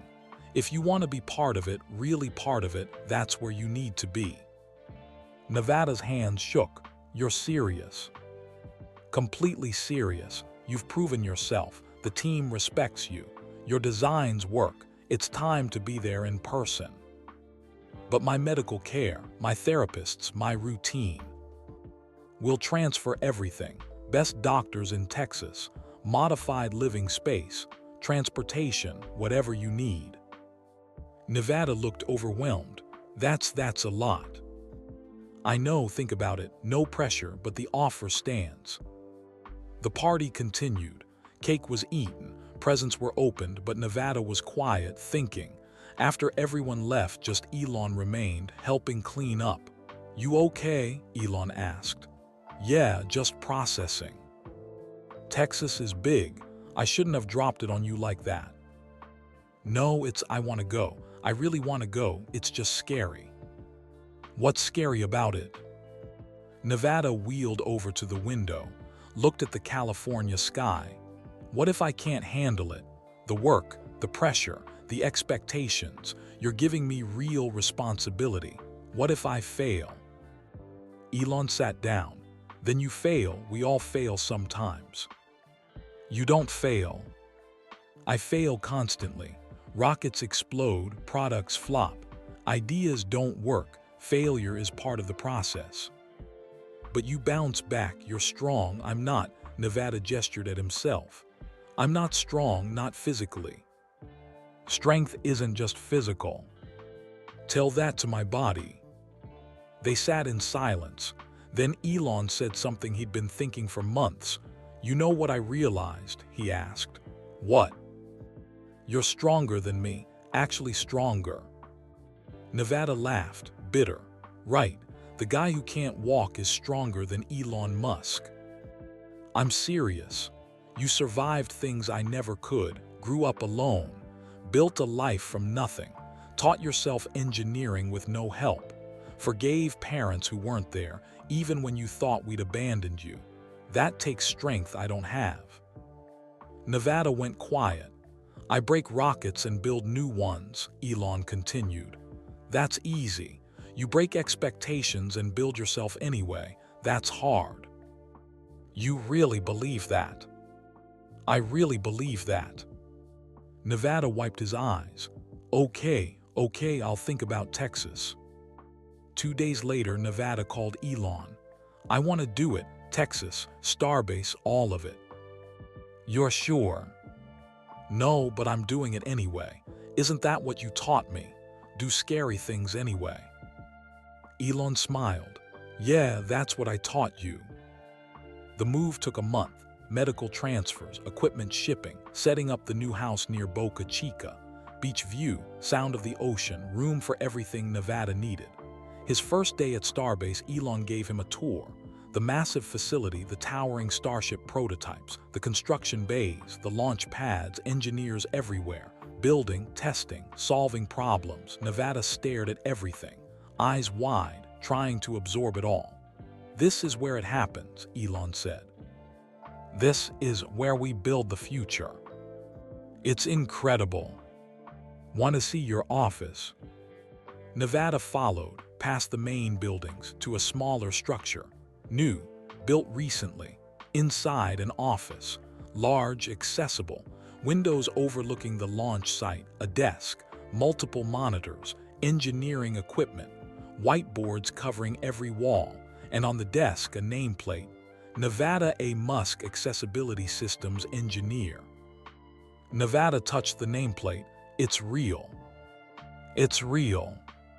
I'm actually doing this, working here, building things that will go to space. You've been building things for months. Now you're just doing it here. A woman entered, mid-40s, confident stride, engineer's jacket. Nevada, I'm Dr. Sarah Kim. I lead the life support team. You'll be working with us. Nevada shook her hand. Nice to meet you. I read your paper on adaptive systems. Really impressive work. We want to implement some of your ideas in the next Starship iteration. Seriously? Seriously, we're starting tests next month. Your input will be crucial. She left. Nevada sat in his new chair, stared at the monitors. She read my paper, he said quietly. Lots of people read your paper. But she's a real engineer, with degrees and experience, and she read my paper. Because your paper is good, because you're good. Nevada nodded slowly. Okay, I can do this. The first month was hard, adjusting to Texas heat. New routines, new doctors, new therapists, everything different, but the work was incredible. Nevada attended meetings, contributed ideas, designed modifications, worked with real teams on real problems. Some engineers were skeptical at first. The boss's disabled son, probably just charity. Then they saw his work, saw his solutions, saw his mind in action. Skepticism turned to respect. By month 3, Nevada was leading his own project. Wheelchair-accessible emergency egress systems for spacecraft. How do you evacuate quickly when you can't walk? Nobody had solved it. Nevada was determined to be first. He worked long hours, late nights, obsessed. Elon noticed, saw the pattern, recognized it. You're working too hard, Elon said one evening. Says the person who sleeps in the factory. Exactly, don't copy my bad habits. I'm fine. Nevada. I'm fine, I'm finally doing real work. Important work. I'm not going to waste it by being lazy. Taking breaks isn't lazy. It is when everyone's watching, waiting for me to fail, prove I'm just the disabled son who got a pity job. Elon sat down. Who said that? Nobody. Nobody has to say it, I can feel it. Some of them think it. Then prove them wrong by doing good work, not by killing yourself. Nevada's jaw tightened. I am doing good work. I know, but you're also exhausting yourself. I've seen it before. Burnout is real. I'm not burning out. I'm finally living. They argued, not loudly but firmly. Two stubborn people who both thought they were right. Finally, Nevada said, I have 23 years to make up for. I don't have time to slow down. And there it was, the truth underneath everything. Nevada, Elon said gently, you can't make up for lost time. You can only live the time you have now. Easy for you to say, you had your whole life. Childhood, college, building companies. I had a facility in the desert. I'm behind. I'll always be behind. You're not behind. You're exactly where you need to be. I'm 23 with no degree, no formal training, no childhood memories. How is that where I need to be? Elon didn't have an answer for that. They sat in uncomfortable silence. Finally, Nevada spoke. Can I ask you something? Anything. Do you ever regret it? The companies, the work, the time it cost you with your kids, with me if I'd lived normally? Would you have done it differently? Elon thought about it, really thought. I don't know, he said honestly. I want to say yes, that I'd choose family every time, but I don't know if that's true. The work, it drives me, consumes me. I don't know how to be different. At least you're honest. Would you want me to lie? No, but maybe I wanted you to say family matters more. Family does matter, but so does the work. Both things can be true. Nevada nodded, understanding but not agreeing. I should get back, he said. still have designs to finish. Nevada. I'm fine, really. I just need to work. Wheeled back to his office, back to his monitors and calculations in the future he was building. Elon watched him go, worried but not sure what to do. How do you tell your son to slow down when you've never slowed down yourself? How do you teach balance when you've never learned it? How do you protect someone from becoming you? That night, Elon couldn't sleep. He walked through Starbase, past the launch pads, past the construction bays, past everything he'd built, and he wondered, was it worth it? All the work, all the sacrifice, all the time away from family. He'd gone to Mars in his mind 1,000 times, but he'd missed his son growing up, missed 22 years, which mattered more. He didn't have an answer, and that scared him more than any rocket failure ever had. 3 months at Starbase, 3 months of Nevada proving himself. His emergency egress system worked. Testing showed it could evacuate a disabled crew member in under 2 minutes, fast enough, safe enough, revolutionary. SpaceX filed patents with Nevada's name on them. Real patents, his designs, his solutions. The engineering community took notice again. Invitations to conferences, requests for interviews. People wanted to know more about the young engineer designing the future of accessible space travel. Nevada said yes to everything. Conferences, panels, interviews. He wanted to prove himself. Wanted to show the world that disability didn't mean inability. But his body was struggling. Texas heat was brutal. His medications needed adjustment. The physical therapy schedule was inconsistent. He pushed through pain, ignored warning signs. Elon noticed. So did the medical team, but Nevada refused to slow down. "I'm fine," became his automatic response. He wasn't fine. On a Tuesday in August, Nevada was giving a presentation. Virtual conference, 200 engineers watching. He was explaining his egress system, demonstrating the mechanics, answering technical questions. Halfway through, his words started slurring. Just slightly, he blinked hard, tried to focus. The screen blurred, his chest felt tight. "Sorry," he said, "I need to." The video cut out. Nevada slumped in his wheelchair, the room tilted. He tried to call for help, but the words wouldn't come. An engineer found him 20 minutes later, unconscious, barely breathing. The ambulance came. Sirens, chaos, rushed to the hospital in Brownsville.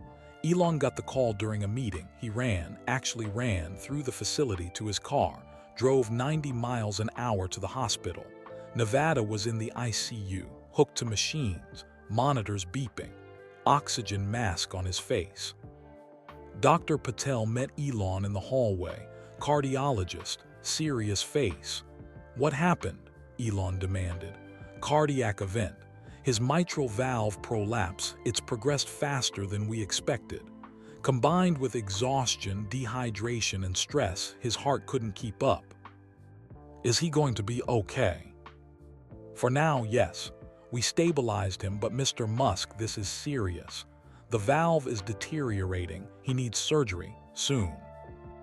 Elon felt cold. "How soon?" "Weeks, maybe a month. We need to repair or replace the valve before the next event, because there will be a next event, and we might not be able to stabilize him then." "What are the risks of the surgery?" Dr. Patel's face said everything.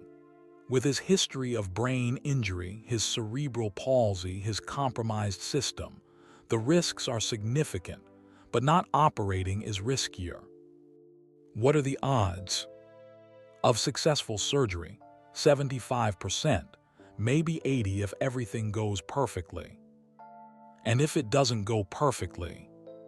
"Stroke, more brain damage, paralysis, death." Dr. Patel paused. "I'm sorry, I wish I had better numbers." Elon leaned against the wall, felt it solid against his back. "Real, this was real. Can I see him?" "He's sedated, but yes." Nevada looked small in the hospital bed, tubes and wires everywhere. His face was pale, breathing was shallow. Elon sat beside the bed, took Nevada's hand. It felt cold. "I'm sorry," Elon whispered. "I should have made you slow down, should have seen this coming." Nevada didn't respond, just the steady beep of monitors. Elon called Justine. He's in the hospital, heart failure. They want to do surgery. Justine's breath caught. How bad? Bad, 20% chance of serious complications. But not operating is worse. I'm getting on a plane right now. Justine. Don't tell me to wait. Don't tell me it's under control. My son almost died. Again, I'm coming. She hung up. Elon called the siblings one by one. Griffin, Vivian, the triplets told them what happened. They all wanted to come. Elon said, wait, let Nevada wake up first. Let him decide who he wants here, but they heard it in his voice. The fear, this was serious. Nevada woke up 6 hours later, groggy, confused. He tried to sit up, but the tube stopped him. Hey, Elon said softly. Easy, you're in the hospital. What happened? Your heart. It gave out during your presentation. Nevada's eyes widened. The conference, I didn't finish. Forget the conference. But they were waiting for the cue, and I had 3 more slides. Nevada, your heart stopped working. Nobody cares about slides. Nevada closed his eyes. I messed up. You didn't mess up. Your body had limits and you ignored them. I had to prove. Prove what? That I could do it, that I was worth it, that you didn't make a mistake bringing me here. Elon's chest ached. Nevada, look at me. Nevada opened his eyes. You don't have to prove anything. You already did. Everyone here respects you. Your work is brilliant, but none of that matters if you're dead. I'm not dead. You almost were. Dr. Patel said another 20 minutes and Elon couldn't finish. Nevada looked at the ceiling. How bad is it? They need to do surgery. Fix your heart valve. The risks are they're not great, but not operating is worse. When? Few weeks, once you're stable. Nevada was quiet for a long time. I'm scared, he finally said. I know. What if I don't wake up? After the surgery, what if it goes wrong? Then we'll deal with it, but it's not going to go wrong. You don't know that. No, but I'm choosing to believe it anyway. Nevada's hands clenched the sheets. I just started living, really living, working on real projects, having a family. I don't want it to end. It's not ending, it's just pausing. You'll have the surgery, you'll recover, then you'll come back. What if I can't come back? What if the surgery damages my brain more? What if I end up worse than I already am? Then we adjust, figure it out, but you'll still be you. Nevada's eyes filled with tears. I wanted to go to Mars, not literally, but I wanted to help get us there. I wanted to matter. You do matter, you already do. But there's so much left to do, so many designs, so many problems to solve. And you'll solve them after you heal. Justine arrived that night. She burst into the room, saw Nevada in the bed, covered her mouth with her hand. Baby, she whispered. Hi, Mom. She rushed to his side, hugged him carefully, avoiding tubes. You scared me so much. I'm sorry. Don't apologize, just don't do it again. They held each other, mother and son, almost lost, still here. Over the next week, Nevada stabilized. The surgery was scheduled 2 weeks away. Friday afternoon, best surgical team in Texas, maybe the country. The siblings came, one at a time, hospital rules. Griffin brought work. Your projects, the team wants your input when you're ready. I can work from the hospital. Nevada. I can, it helps, keeps my mind busy. Griffin didn't argue, he understood. Work was medicine too. Vivian brought music, playlists she'd made. For recovery, studies show music helps healing. Does it really? I don't know, but it can't hurt. The triplets brought chaos, stories, jokes, distraction. They made Nevada laugh, real laughs. The hospital room felt less like death for a while. X and Y video called. X was serious. Are you going to die? No, I'm going to have surgery. Then I'll be better. Promise. Nevada hesitated. You shouldn't promise things you can't control. I promise I'll try, he said. Y blew kisses at the screen. Love you, Vada.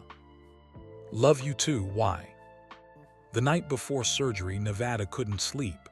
Elon stayed with him, pulled a chair close to the bed. Want to talk? Elon asked. About what? Anything, everything, whatever's in your head. Nevada was quiet for a while. Then, do you believe in heaven? Elon wasn't expecting that question. I don't know, maybe. Why? Because if the surgery goes wrong, I want to know if I'll see Patricia, the nurse who saved me. I never got to thank her for giving me life. You'll thank her someday, but not yet. You've got too much left to do here. Do I? Maybe this is it. Maybe 23 years was all I get. That's not true. How do you know? Because I refuse to believe otherwise. Nevada smiled slightly. That's not very scientific. Science doesn't know everything. They sat in comfortable silence. Then Nevada said, tell me about Mars, the real plan, not the public version, the actual timeline. Elon raised an eyebrow. Why? Because if I die tomorrow, I want to know. I want to see it in my head. Humanity on Mars, even if I never see it in real life. You're not going to die. Tell me anyway. So Elon talked about Starship iterations, landing systems, life support, habitat construction, the timeline, 10 years to first landing, 20 to permanent settlement, 50 to self-sustaining city. Nevada listened, eyes closed, imagining it all. I wish I could go, he said softly. Even knowing I can't, I still wish it. What if you could? Nevada opened his eyes. What? What if we designed a mission for you, specifically for you, medical support, accessible everything, adaptive systems? What if we made it possible? Elon, that's impossible. We make impossible things possible. That's what we do. My body couldn't handle it. The G-forces alone would. So we solve that problem. Better cushioning, different trajectory, medical monitoring. We solve problems. That's our job. Nevada stared at him. Are you serious? I'm always serious about Mars. But I'd be a liability, dead weight, taking resources from able-bodied crew. You'd be crew, contributing, valuable. Your accessibility designs would help everyone, not just you. Nevada's breathing quickened. You're really saying I could go to Mars? I'm saying we could make it possible, if you want it, if you survive this surgery, if you're willing to work for it. If I survive. When you survive. Nevada was quiet, processing, imagining. That's my dream, he finally said. That's what I want, not just to help others go, but to go myself, to step on Martian soil or wheel on it, whatever, to be there. Then that's what we'll work toward, together. A nurse came in. Sorry, visiting hours are over. Mr. Musk needs rest before surgery tomorrow. Elon stood, squeezed Nevada's hand. See you after surgery, he said. What if? No what ifs. See you after surgery. Nevada nodded. Okay, after surgery. Elon left, walked to the parking lot, sat in his car, put his head on the steering wheel. 25% chance of serious complications. 1 in 4 chance he'd lose Nevada again, permanently this time. He'd faced impossible odds before, failed rockets, bankrupt companies, survival chances of single digits, but this was different. This was his son, the boy he'd lost once, found again, might lose forever. Elon sat in that parking lot until dawn, praying to whatever God might listen. Please. Not again. Don't take him again. Friday morning came. Surgery was scheduled for 1 p.m. They wheeled Nevada to pre-op. Justine held one hand. Elon held the other. "I'm scared," Nevada said. "We know," Justine said. "It's okay to be scared." "I don't want to die." "You're not going to die." "But if I do, tell everyone I love them. Tell them thank you for making my last year the best year." "You tell them yourself, after surgery." The anesthesiologist came, started the IV. Nevada's eyes got heavy. "Mars," he whispered. "Promise we'll go to Mars." "I promise," Elon said. "Together." "Together." Nevada smiled. Then his eyes closed. They wheeled him away, through double doors, into surgery. Elon and Justine stood in the empty hallway. "He'll be okay," Justine said. Not a question, a demand, a prayer. "He will," Elon agreed. They went to the waiting room, sat down, and waited. 4 hours. The surgery was supposed to take 4 hours. 6 hours passed. Elon paced, back and forth across the waiting room. Justine sat still, rigid. Her hands gripped the armrests of the chair so tight her knuckles were white. The siblings filled the waiting room. Griffin and Vivian, the triplets, even Kimball flew in, all of them silent, waiting. At hour 7, a nurse appeared. "Family of Nevada Musk." Everyone stood at once. "How is he?" Elon asked. "Still in surgery. There were complications. The valve damage was more extensive than the scans showed. Dr. Patel is doing everything he can." "Complications?" Justine's voice broke. "What kind of complications?" "I can't give details, but Dr. Patel will speak with you as soon as possible. It's going to be a while longer." She left. The family sat back down, heavier now, scared. Griffin put his face in his hands. Vivian stared at nothing. The triplets held hands, something they hadn't done since they were children. Elon stood by the window, looked at the Texas sky. Clear, blue, indifferent. Somewhere in this building his son was on a table, heart exposed. Surgeons working, fighting to keep him alive. Again, always fighting, always surviving by impossible margins. Hour 9. The door opened. Dr. Patel emerged. Surgical scrubs, mask pulled down, exhausted face. Everyone stood. "He's alive," Dr. Patel said first. The relief was physical. Justine sobbed. Griffin grabbed Vivian. The triplets exhaled. "But," Elon asked. There was always a but. But the surgery was complicated. The valve was worse than imaging showed. Severe calcification, tissue damage. We had to do a full replacement instead of repair. That meant longer on bypass, more stress on his system. "Is he going to be okay?" "He's stable, in recovery. But the next 48 hours are critical. His brain went without optimal oxygen for extended periods. We won't know if there's additional damage until he wakes up." "Additional damage?" Justine stood. "What does that mean?" "It means he might have more deficits, memory issues, motor control problems, cognitive changes, or he might be fine. We don't know yet." Elon's legs felt weak. "When can we see him?" "Another hour. Once he's settled in ICU. But I have to warn you, he looks bad. Intubated, multiple IVs, monitors everywhere. It's a lot." "We can handle it." Dr. Patel nodded. "I'll have a nurse come get you." He left. The family stood in the waiting room, processing. "He's alive," Griffin said quietly. "That's what matters." "But if there's more brain damage," Vivian couldn't finish. "Then we deal with it," Elon said. "Whatever it is, we deal with it." An hour later, they were allowed in, 2 at a time. ICU rules. Elon and Justine went first. Dr. Patel was right. Nevada looked terrible, tube down his throat.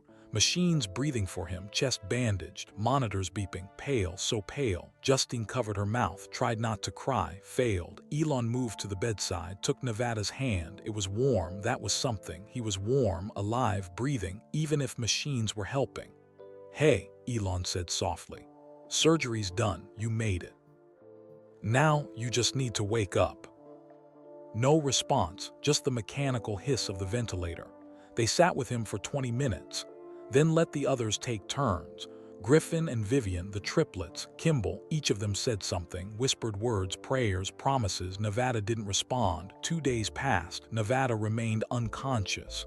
Sedated, the doctors said, letting his body heal. On day 3, they started reducing sedation, testing his responses. Nothing. Day 4, still nothing. His brain activity is good, Dr. Patel explained. The scans look okay, but coming out of sedation can take time, especially with his history. What if he doesn't wake up? Justine asked. Then we reassess, but let's give him more time. Day 5, Elon sat beside the bed, reading aloud from one of Nevada's engineering notebooks. Maybe hearing familiar things would help. Your egress system passed final testing, Elon said to the unconscious form. The team wants to implement it on the next Starship prototype. Your design, your solution, they need you to sign off on it, so you need to wake up. Nothing. Also, X wants to show you his new rocket drawing, and Y learned a new song. She sings Vada over and over. It's actually kind of annoying but also adorable. Still nothing. Elon put down the notebook, held Nevada's hand. Come on, he said quietly. You survived brain damage as a baby. You survived 22 years alone. You survived finding us. You can survive this. I know you can. The monitors beeped, steady, unchanged. Elon leaned back, closed his eyes. He hadn't slept in days, just sat in this room, waiting, watching, hoping. He must have dozed off, because suddenly Justine was shaking his shoulder. Elon, look. He jerked awake, looked at the bed. Nevada's eyes were open, barely open, confused, unfocused, but open. Nevada, Elon leaned forward. Can you hear me? Nevada's eyes moved, found Elon's face, tried to focus. He tried to speak. Couldn't. The tube. Don't talk, you have a breathing tube, it's okay. Just blink if you can understand me. Nevada blinked, once, deliberate. Justine sobbed with relief. Oh, thank God, thank God. A nurse rushed in, called for Dr. Patel. Within minutes, the room filled with medical staff, checking vitals, assessing responses. Nevada, can you squeeze my hand? Dr. Patel asked. A small squeeze, weak but there. Good, can you squeeze with your left hand? Another squeeze, slightly weaker. Excellent, we're going to remove the breathing tube. This will be uncomfortable. They removed it. Nevada coughed, gasped, breathed on his own. Hurts, he rasped. I know, we'll give you something for pain, but first, do you know where you are? Nevada's eyes moved around the room. Hospital. Good, do you know why? Surgery, heart. Excellent, do you know who this is? Dr. Patel pointed at Elon. Nevada's eyes found his father. Dad. Elon's chest loosened. He knows, he remembers. And this? Nevada looked at Justine. Mom. She smiled through tears. Yes, baby, yes. Dr. Patel did more tests. Memory, recognition, motor function, everything worked, not perfectly. Nevada's speech was slower than before, his left hand weaker, but functional, aware, still Nevada. You did very well, Dr. Patel said. No major deficits that I can see. We'll do more comprehensive testing in a few days, but this is good, very good. He left to update charts. The nurses followed, alone again, Elon and Justine and Nevada. Thought I died, Nevada whispered. His voice was rough, painful. Almost did, Elon said honestly. But you didn't, you're here. Mars, Nevada said. You promised Mars. Elon smiled. I promised and I keep my promises, eventually. How long? How long what? How long was I out? 5 days. Nevada's eyes widened. 5 days, my projects, the egress system, all waiting for you. Everything can wait. You just need to heal. Don't want to wait. Waited 22 years already.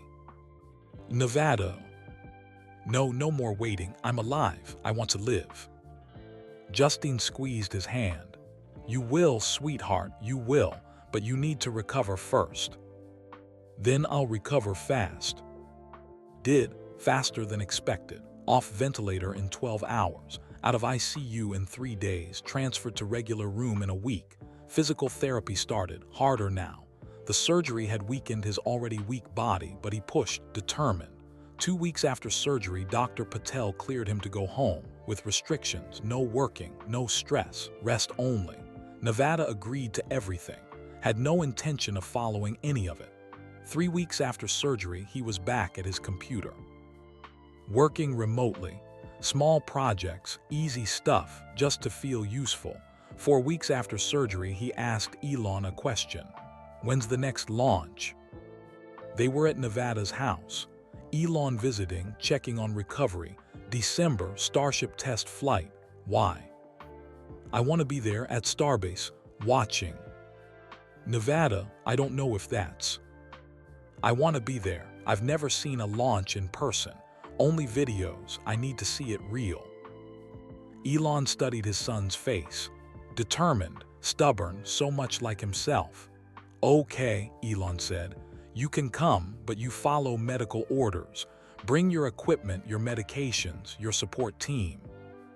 A deal. December came. Launch day approached. Nevada returned to Starbase. Different now, moving slower, weaker, but alive, back.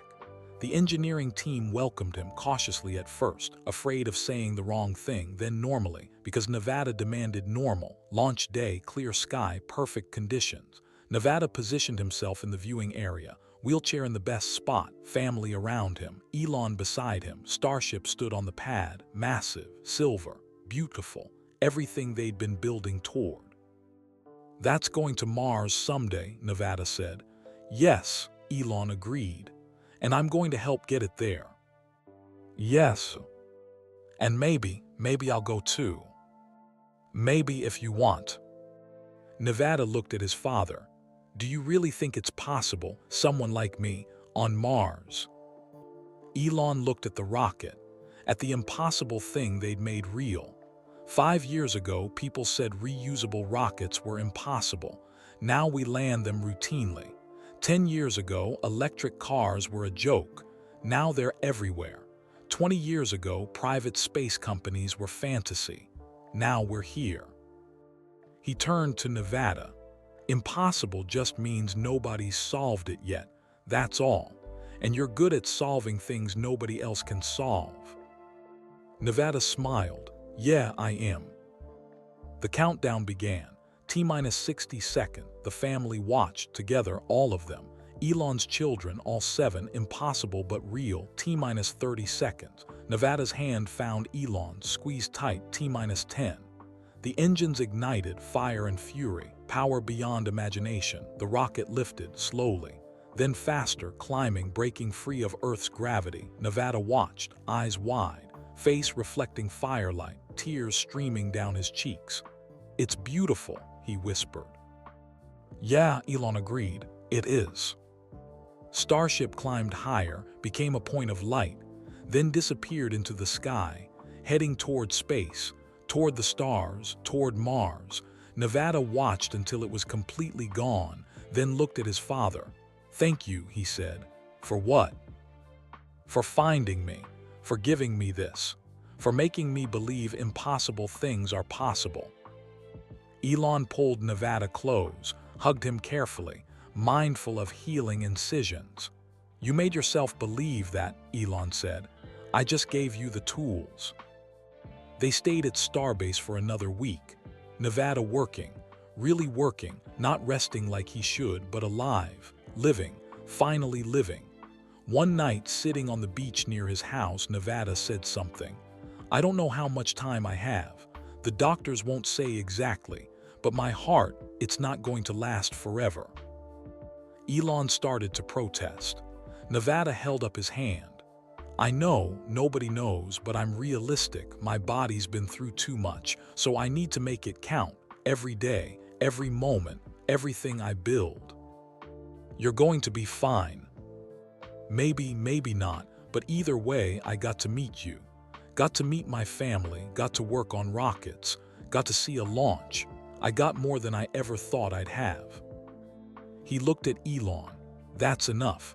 Whatever happens next, what I've had already is enough.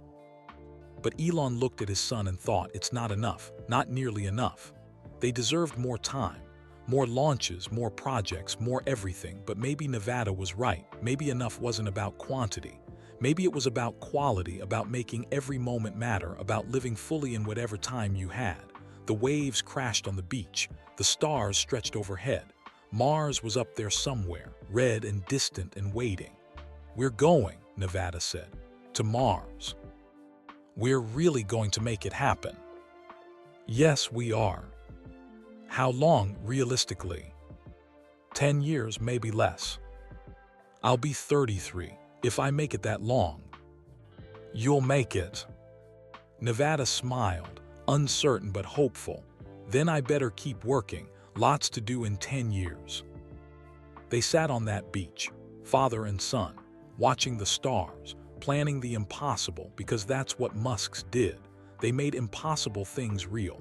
And Nevada Alexander Musk, the boy who died and lived, was going to help humanity reach Mars, even if he had to design every accessibility system himself, even if his body fought him every step, even if the odds were impossible, because impossible just meant nobody had solved it yet. And Nevada was very good at solving things.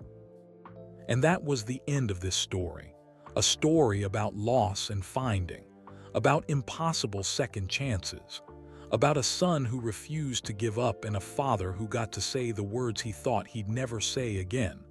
I'm proud of you. Nevada Alexander Musk lived. He worked. He dreamed. And he helped build the future, one impossible solution at a time. Now, before you go, I'd love to know, where are you listening from? Drop a comment and let me know what part of the world you're in. If this story touched your heart, please hit that like button. It helps more people find stories like this one.